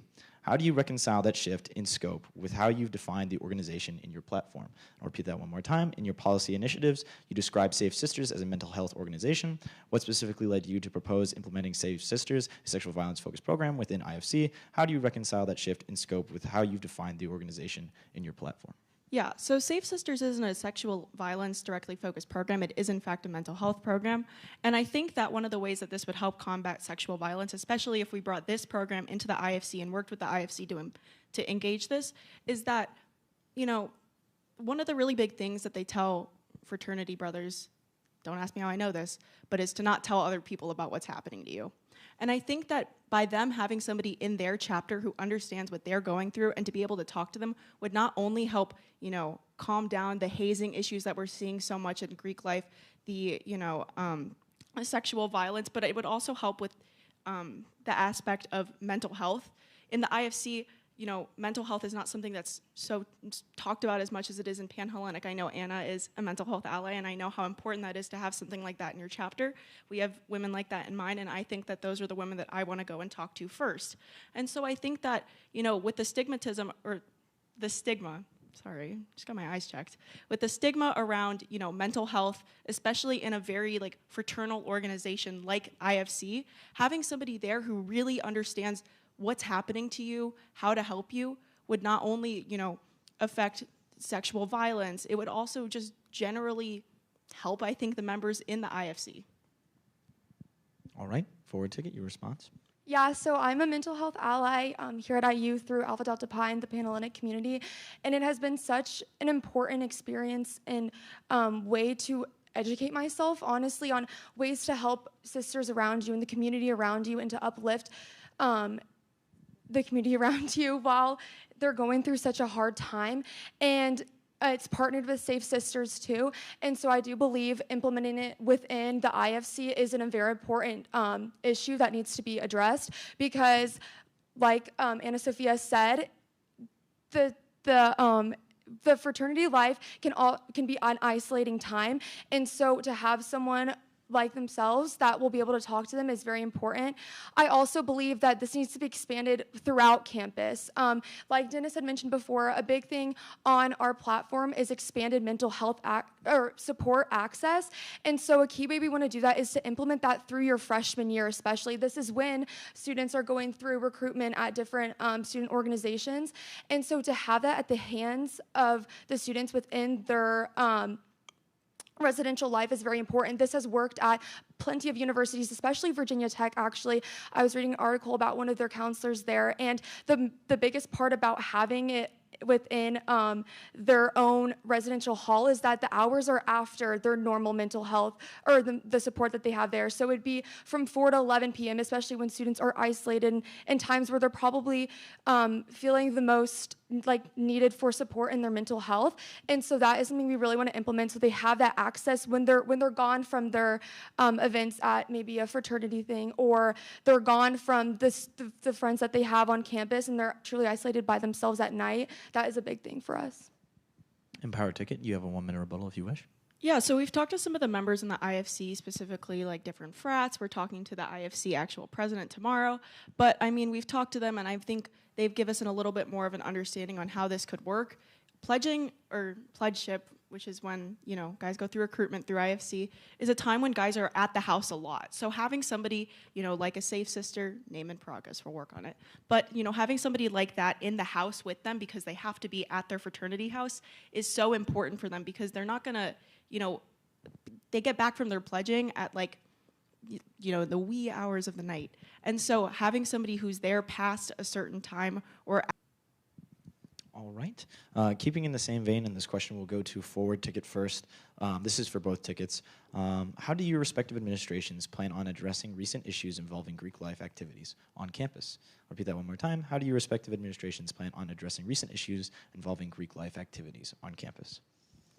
Yeah, so a lot of Greek life activities have been shut down recently, and that is honestly run through the Interfraternity Council and the Panhellenic Council and their higher ups. And so we respect the decisions made that they should be shut down if they find issues on hazing, issues on excessive alcohol consumption and issues like that, because this truly needs to be a safe campus for everyone, and to be able to hold the places accountable for their actions is something that is very important on campus. If nobody gets held for their actions, then nothing can change. And so we support limiting limiting activities for the fraternities that have committed those against the student policy. All right, moving to the Empower ticket. Yeah, so like Anna said, a lot of IFC chapters have been shut down due to a lot of issues with hazing. And I think going back to the last question, having somebody, like a safe sister in your chapter to be there and to help you understand hazing would be a lot more beneficial to stopping hazing, or stopping hazing when it starts, and having somebody there to put their foot down and say, this is enough is enough. I also think that IFC has a hard time with the regulations that the university and OSFL puts on them, and so IU student government should act as a liaison between IFC Greek Life and what the university wants them to do, not necessarily telling them exactly what they need to be doing, but being there as a resource for them if they have questions about what rules they can and can't break, what they can and can't say, what they can and can't do. Having somebody there who wants to help both them and the university, I think would be very helpful for IFC and Pan-Hellenic, as well as the Multi-Greek Council.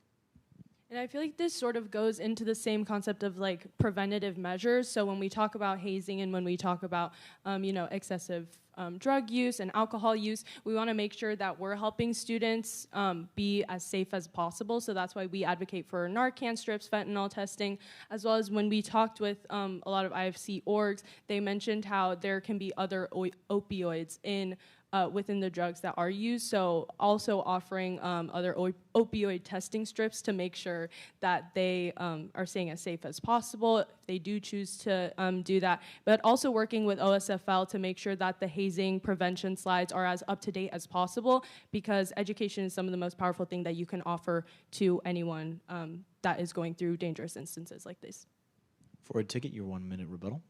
Yeah, we also have policy of implementing more Narcan and more fentanyl test strips within any organization on campus that would like it. I know through my sorority we are given free Narcan, and to continue to support that effort is extremely important. Also, these organizations are very developed themselves, and so to be able to go to the organizations and see what they need from us is something that's important with our budget, but also to support the decisions that they make within their own organizations also important. Oh, yeah, just to add on, we do have a policy on closing the gap between the Indiana Lifeline Law and the IU policy, just because Indiana Lifeline Law I think is great to help students truly get the help they need when they need it, but the IU policy doesn't match that. So we want to close the gap, and I think it's a very actionable step that we can realistically do during our term. So we hope to close that gap and truly support students, not just involved in Greek life, but the broader IU community that we're supposed to serve. All right, we have a question from some students online, and this will go to the Empower ticket first. Bloomington saw a winter storm accumulating up to 14 inches of snow and an EF2 tornado within 3 weeks of each other. I had a friend who lost their housing due to the combined nature of these storms. Natural disasters are inevitable, but housing situations are already pretty difficult for students living off campus, and finding affordable housing in a short amount of time can be incredibly difficult for students living off campus. What does your administration hope to do to prevent these situations from happening? Yeah, and I think that's a really great question. I mean, the storm was very scary as someone who has never really experienced a tornado, but I also understand how devastating it can be when someone loses their housing, which is why we advocate so much for lease gap housing and are more than willing to extend that past the July and August dates for emergency housing if we do experience another winter storm or another tornado, and it's inevitable because we're in the Midwest. So just making sure that we are being financially accessible to students again, and offering these options, and maybe perhaps working with the Biddle Hotel as we would with the lease gap housing program, to sort of organize an increase in student housing, and even organize with RHA perhaps to see if there's extra rooms that students can use while they figure out housing situations if they're affected by natural disasters. Forward ticket. Yeah, I mean, I agree with Alexa on that. I think Biddle Hotel is a great resource that we can really utilize to support students when stuff like that happens. I think it's also important to connect them with resources, to find housing or temporary housing. It can be really hard to go through that by yourself, especially you just lost your housing through a a natural disaster. So we want to lessen the burden, give them the resources that they need, and truly support them throughout the process. Empower ticket, 1 minute rebuttal if you wish. All right. Moving on to a question from the room. IU is an extremely diverse, and this will be going to the forward ticket first. IU is an extremely diverse campus with students of all backgrounds coming together. How do you plan to bridge divides across campus and work with and for students with different beliefs from you? Yeah, I mean, I think as individuals, we all have our opinions, but especially in a role like the student body president or the vice president, it's really important to, at least at minimum during the term, give up your personal beliefs and truly support the students. And as a member of the multicultural community here at IU, I plan to support these organizations and communities by, hosting regular meetings with them. And, I think there's a very much disconnect between various cultural orgs. They like to they collaborate with similar orgs, but there's no there could be more organizational collaboration. So we definitely want to work on that. And I think it's very important to also support international students throughout this hard time with issues like immigration or immigration enforcement.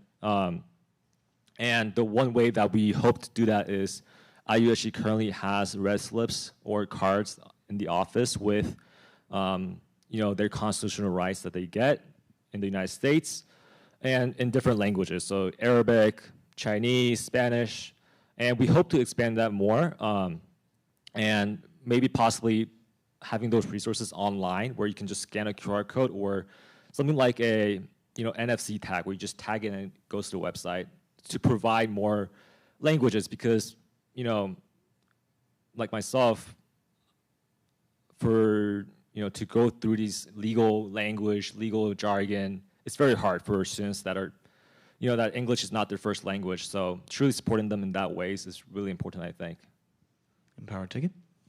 Yeah, so I think first and foremost, we realize that IUSG is a nonpartisan organization. So if you look at our policy doc, you'll notice that majority, if not all of our policies revolve just overall around student safety. First and foremost, we want students to feel safe, we want them to feel protected, and overall we want them to feel heard, right? And I feel like that goes towards when we're meeting with IU administration. Again, we want to make sure that we are advocating for all students as much as possible when we're going into those meetings and communicating back to the student body what happens in those meetings and what's discussed to make sure that they feel heard.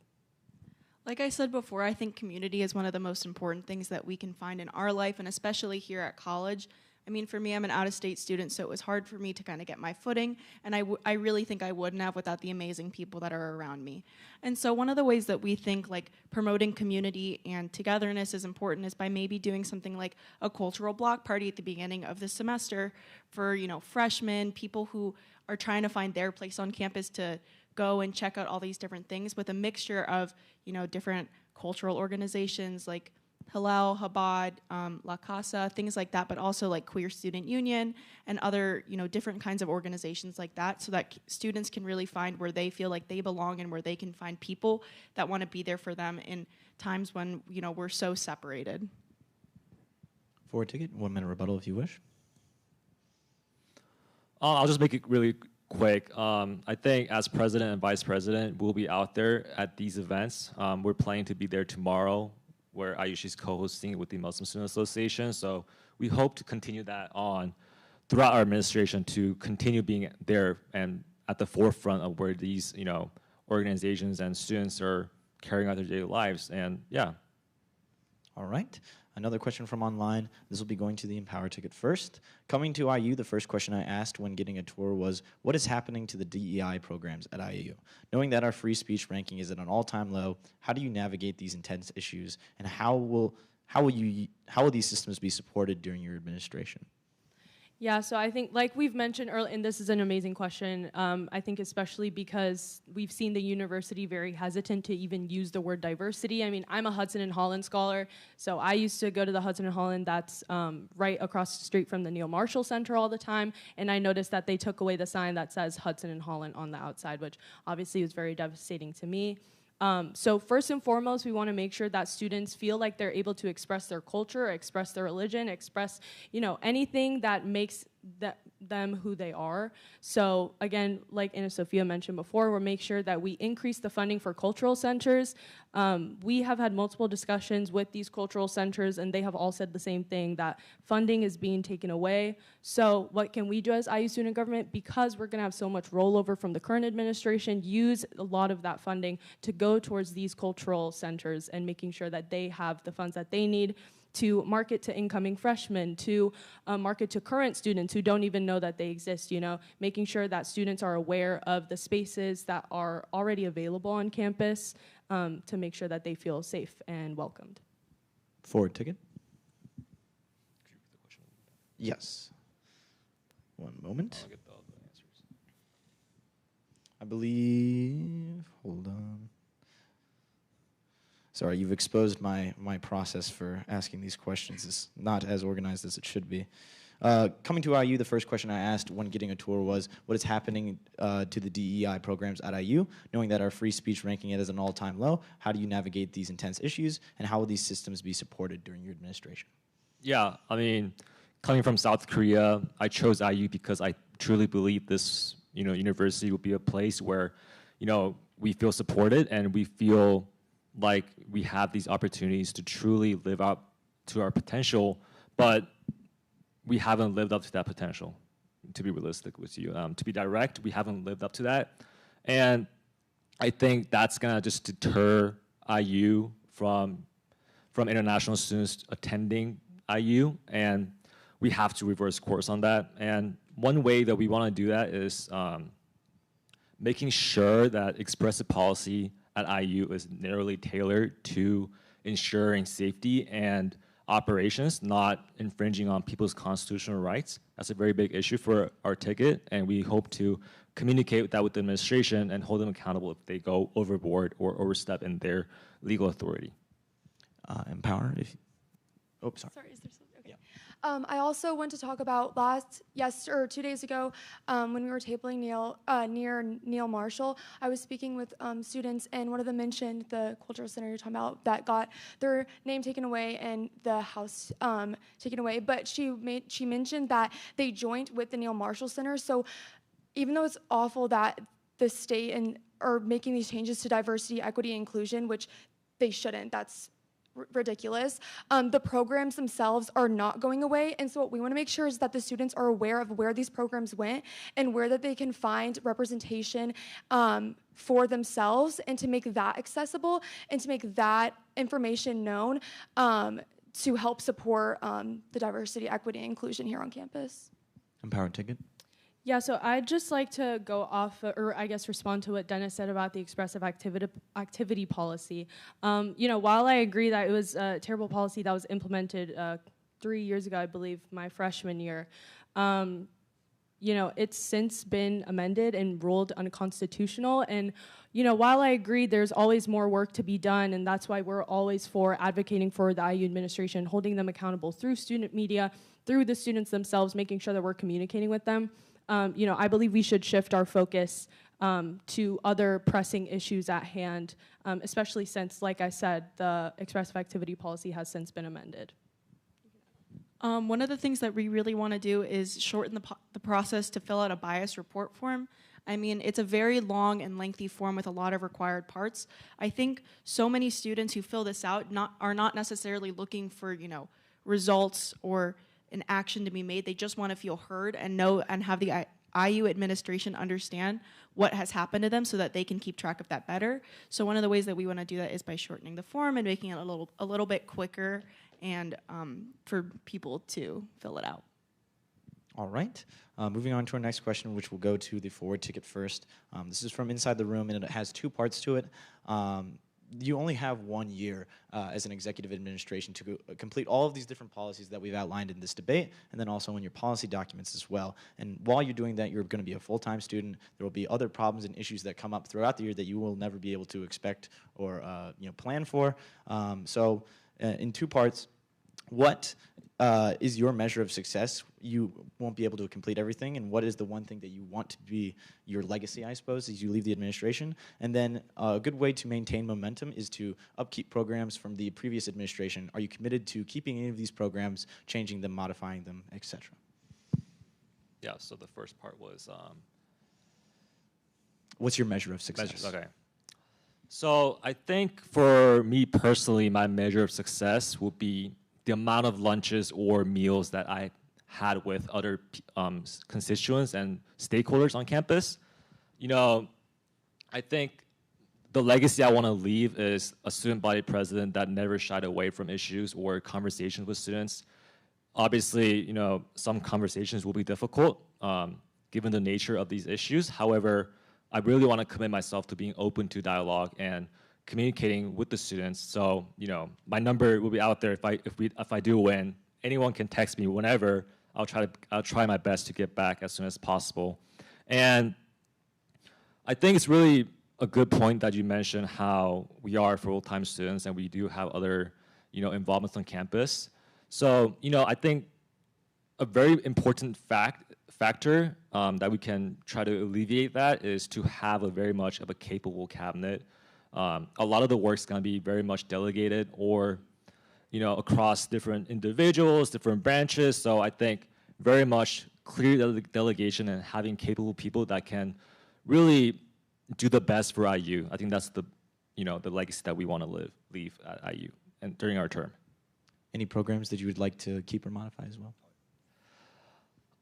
I would say, I think, you know, this is not from the current administration, but the calculated loaner program that was started under the Fuse administration. Personally, I'm a law and public policy major, so, you know, I'm not going to be using TI-84s every single day, and I don't want to pay $200 for it, but I really appreciated the resource that was available, especially when I was taking a stats course. So we really want to keep on continuing that effort, and I think the current administration, they have done that, but, you know, I think elections aside, you know, elections can get very heated, sometimes very political, but I think it's very important to keep that institutional memory and keep that legacy going, keep good policies. Just because it wasn't our policy or an administration that was different from us, we don't have to get rid of it. I think good policies, we have to be very much pragmatic about it, keep good policies, you know, improve on areas we can do better, and yeah, propose new ideas. All right. We'll feel free to take more time for this question. It is in two parts, but the Empower ticket, your response. Yeah, so I'd say my measure for success would be more students being aware that IU student government exists. I think whenever, you know, like I've mentioned earlier, when we've been tabling this past week, the majority of students that we talk to don't even know what IU student government is.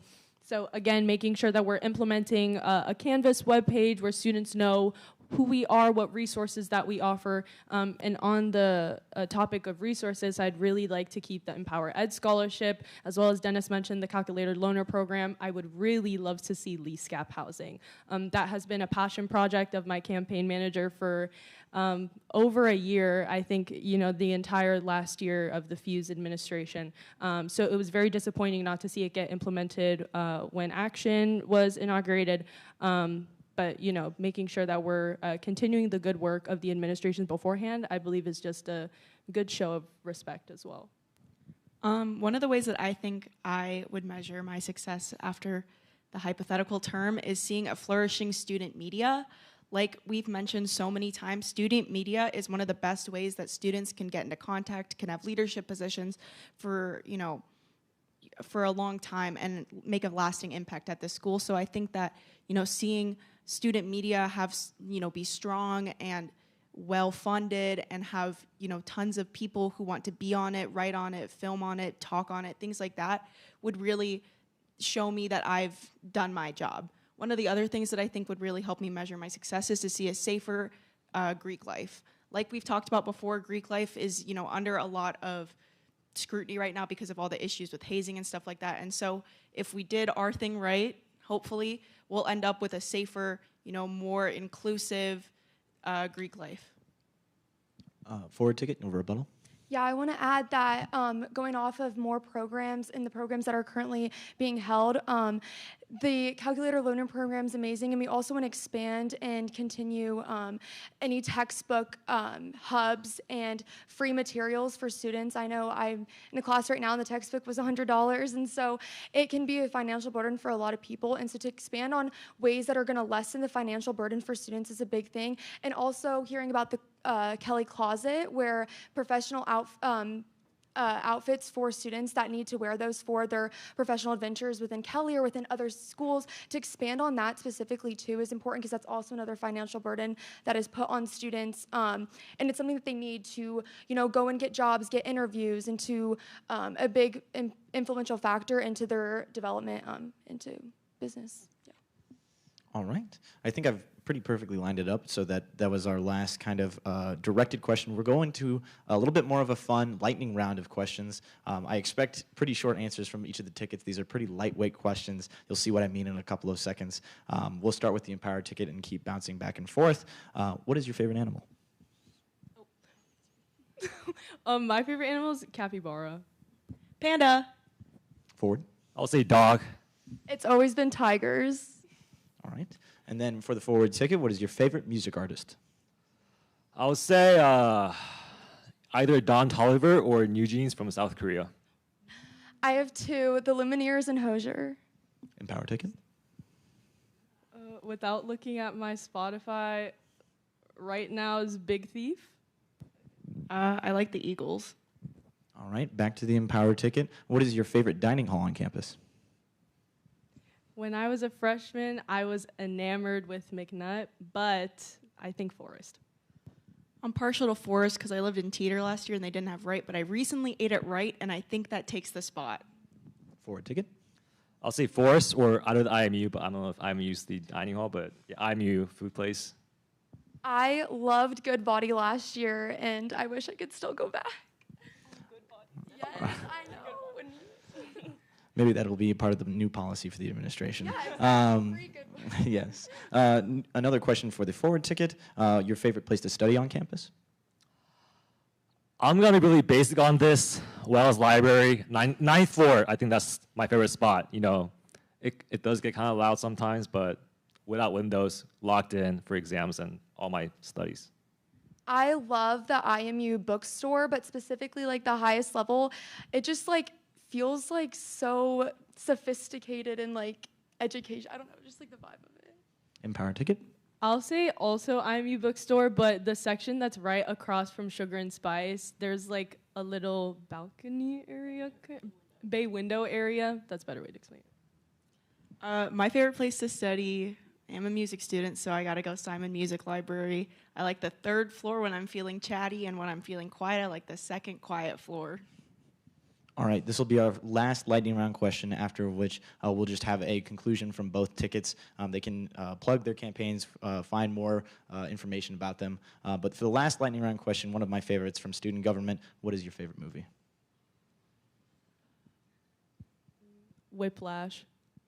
I'm a really big movie person. My favorite movie, my two favorite movies of all time, When Harry Met Sally and Scott Pilgrim vs. the World.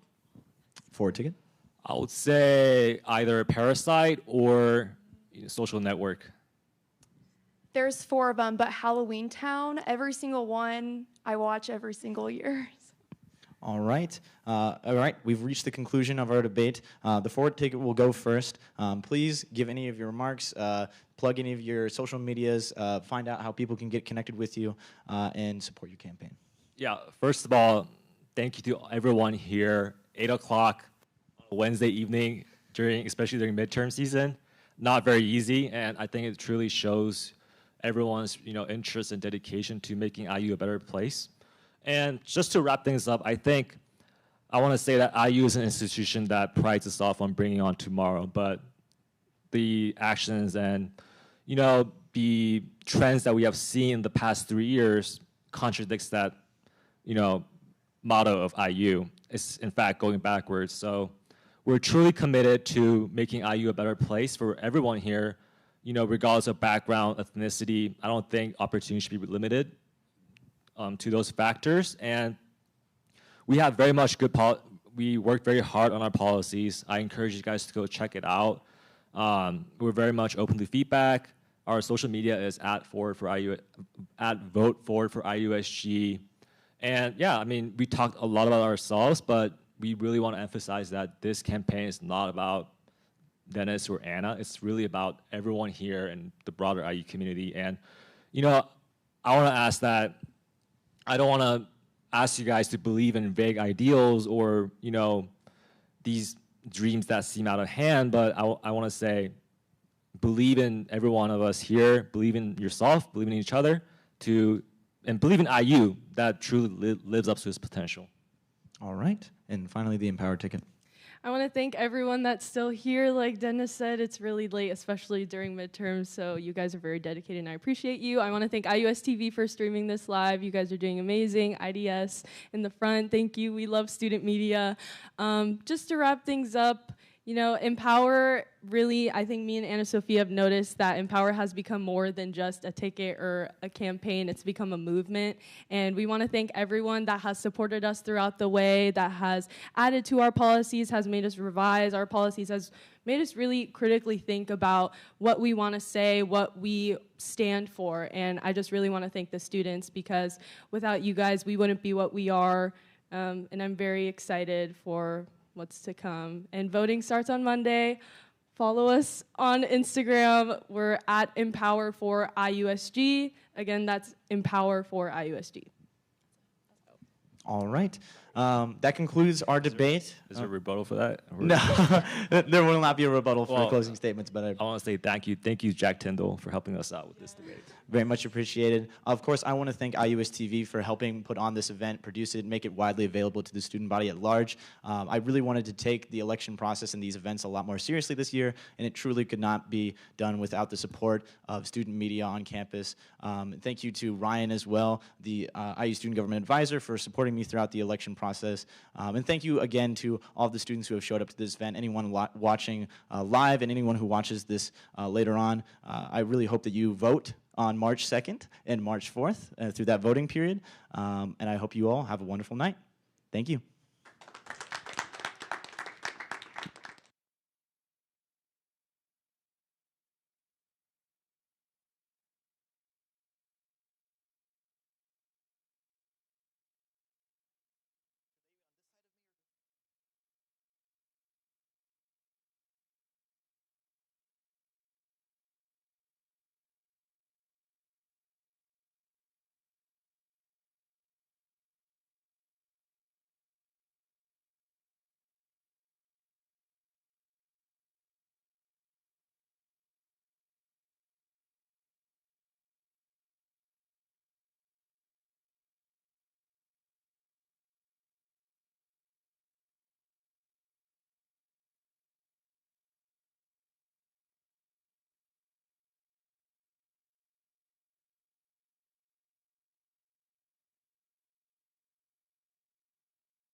All right, I'm joined here by the Ford ticket with President-candidate Dennis Lee and Vice President-candidate Anna Wagner, and I have a couple questions for you. So you said that your day one policy would be to combat hateful rhetoric. What does that look like, and what exact policies are you prepared to implement on day one?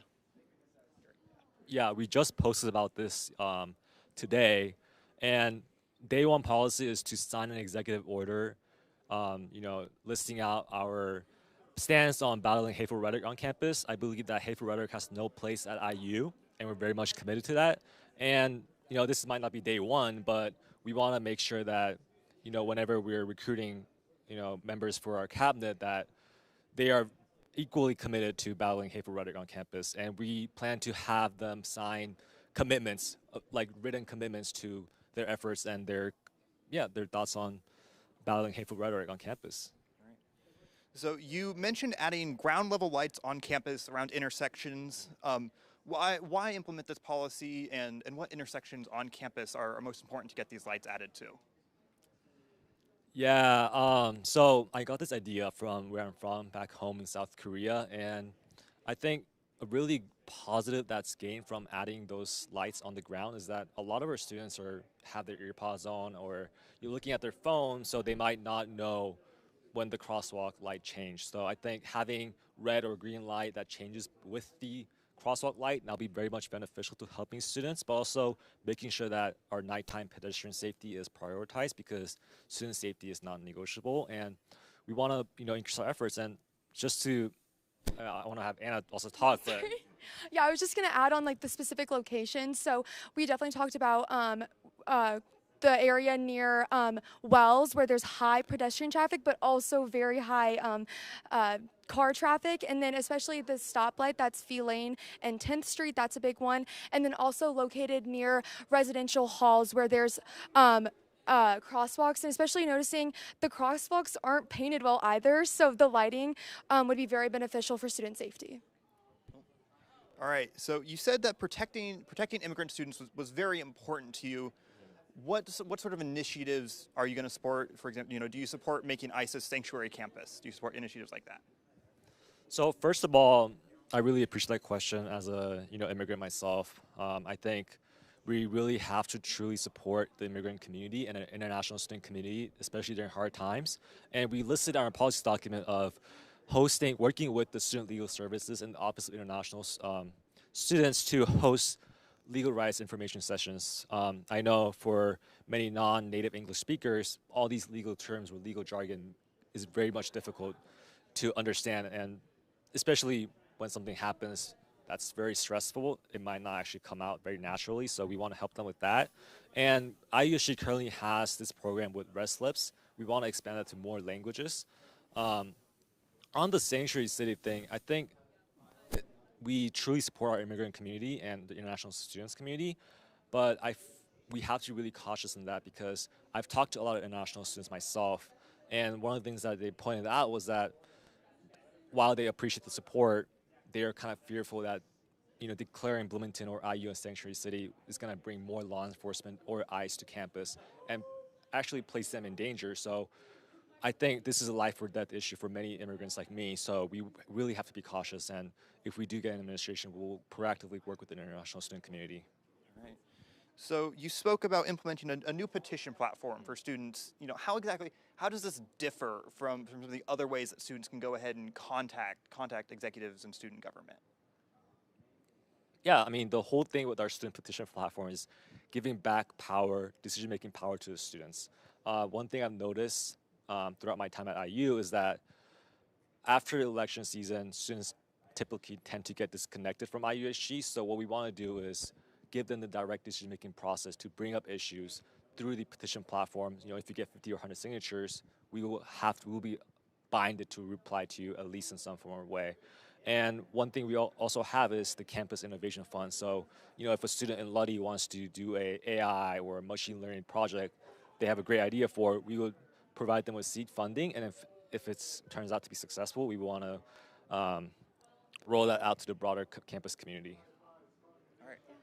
Well, I have one last question for you. And so at the town hall, you guys spoke about pushing against the University Expressive Policy Act, and here today you spoke about being sure students are free to express their opinions in an open and safe environment.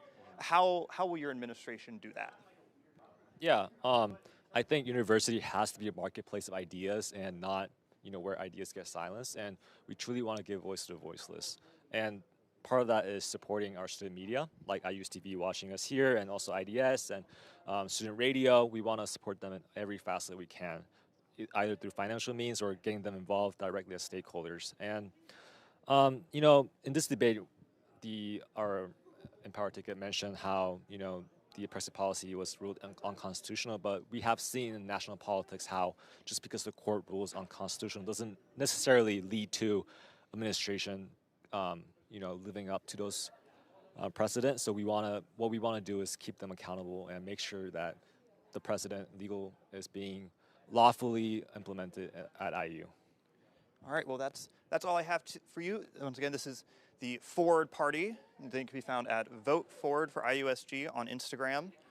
And voting begins March 2nd at 10 a.m. and it closes on March 4th at 10 p.m.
Mike Badroff here with the Empower Ticket president, Alexa Avellaneda, Avellaneda, sorry, and Anna Sophia Wenlob. Guys, you seem so clearly you were passionate about what you're talking about up there. Congratulations on finishing out the debate and looking forward to election season. What was the one message you hoped anyone listening in the audience took away from tonight? I think the number one message would probably be that, I want students to know that we are ready to advocate for them to IU administration. We're not going to hold back on what the students want, and I really want them to know that we are ready to stand up for them, especially when, IU administrations or student government administrations have tried in the past to be nice and polite, and I feel like that just hasn't worked in the past. So we're trying a new approach, and hopefully they see that we really care about them. I think one of the things that I want people to take away is that, community is one of the most important things that we have here at IU and especially in our lives. And Empower is ready to, fuel that community, make it as powerful as we can. And yeah, we're really excited and we really want to advocate for IU students, all their needs, all their wants. Obviously, that's all well and good, and anyone on campus knows that IU student government, or anyone who knows IU student government knows that the choices here affect them. But how do you make them care? How do you guys want to continue to make them care as you guys move through the election and move through the months here at the rest of the school year? So I feel like the number one thing, we're going to be tabling for the rest of this week, also throughout the voting period, tabling every single day. We're also going to be canvassing, so going into different neighborhoods directly where students are so they don't have to come to us just for, again, accessibility is one of our biggest things in our policies as well, so just making sure that students know that we're here for them and that they shouldn't have to tell, we're just going to continue to advocate for them. I think one of the ways that we can get students to understand us a little bit more is by putting them in our shoes and putting them in the shoes of the issues that we're facing. So just giving them the idea of what it would look like if that impacted you and how our policies that we really want are going to help you if these things do impact you. And correct me if I'm wrong, but listening to you guys speak, it's very clear that you guys want to have a connected community and you want to connect with different groups across campus. And so when you're going out and you're campaigning for the rest of this election cycle, what's something that you want to drive home with different groups here on campus? First and foremost, I want to make sure that, especially marginalized students here on campus feel like they have a community to go to, a safe space to go to. So that's why one of the things that we're advocating for is increased funding to culture centers, just making sure that, students have a space to go to at the end of the day if they're stressed where, they can share their culture freely and without care. Yeah, just sort of adding on to what Alexa said, just, letting people know that diversity is what makes us us, like what makes IU, what makes you, all of these things, and that, supporting diversity is what's going to build us up, and, that we really understand the importance of diversity and the importance of equity and inclusion. Albeit, if the IU administration is listening, you do need them on your side to kind of continue to move forward with these policies. Well, yes. Of course. how do you get them to go along with you? How do you create those dialogues and that communication moving forward so the things you guys want to make happen actually happen? Well, I think first and foremost, I mean, like we said in this debate, you know, obviously we want to try and communicate to administration that we're not going to back down and we're going to fight for what students want. Obviously, we need them. But if they don't respond to the students' needs, at the end of the day, you know, we're going to have to go to student media to make sure that we're putting pressure on them, as well as, you know, media outside of campus, so that they know that we're listening and we're here and we're not going away. I think also it's important to know that you can be respectful while still disagreeing with somebody and wanting things done a certain way. And I think that that's sort of the way that we're going to start to go about it, because, you know, these are people who are above us and they do deserve respect in some sense, but I think that they also need to understand that we understand student needs and nothing is going to stop us in the way of getting those fixed. I love that you talked about disagreeing with the other side and still being respectful, because you and your opponent were very respectful on the table tonight. You guys were agreeing on a lot of different issues while also still disagreeing and showing your different sides. What's one thing that you really liked about your opponent tonight that maybe is something you hadn't considered yet? I honestly really like a lot of their policies. I feel like we're very similar in that way. And, you know, a policy that they want to implement, and hopefully it does, is satellite campuses. I feel like that was really unique. I've never really heard anyone else speak on that. But, you know, obviously, I've been campaigning for the past 3 years in IU student government elections, and I've seen how toxic it can get. So I feel like now that I'm running, I really am glad to have the chance to not perpetuate that anymore, especially because I don't want students to feel like they can't come to IU student government because it's too toxic. So, I mean, I just wanted to commend them on how, you know, well-spoken they both are and how much they have to say and how well-versed they are in the things that they, you know, are passionate about. I mean, I'm always very happy to see Anna. She's a sorority girl like I am, and so it's very nice to see us up in the big leagues. But it's also, you know, it's really wonderful to see Dennis out here. I'm also Asian, I'm Vietnamese, and so it's really just great to see, you know, selfishly, it's great to see all aspects of myself here also running against me. But I'm very happy that we get to have a positive relationship with them. I think that's awesome. And just one last closing thing here. Is there anything else you guys want to plug, close, or add as we finish out your last talking event before the election cycle on Monday?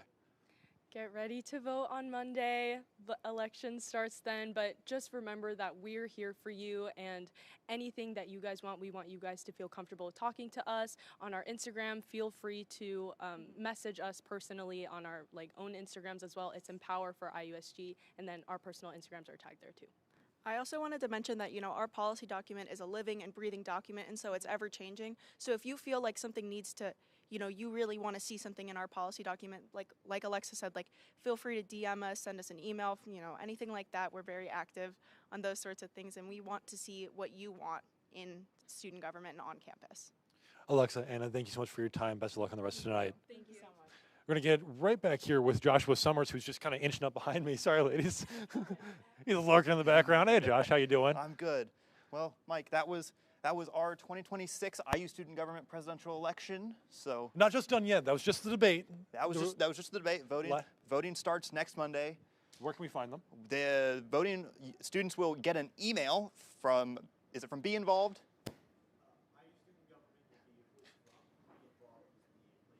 They will get an email from IU Student Government about voting on Be Involved, which they will be able to do between 10 a.m. on March 2nd and 10 p.m. on March 4th. That was some great investigative journalism right there from off the source.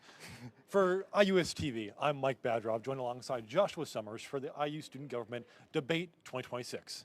Thank you for watching.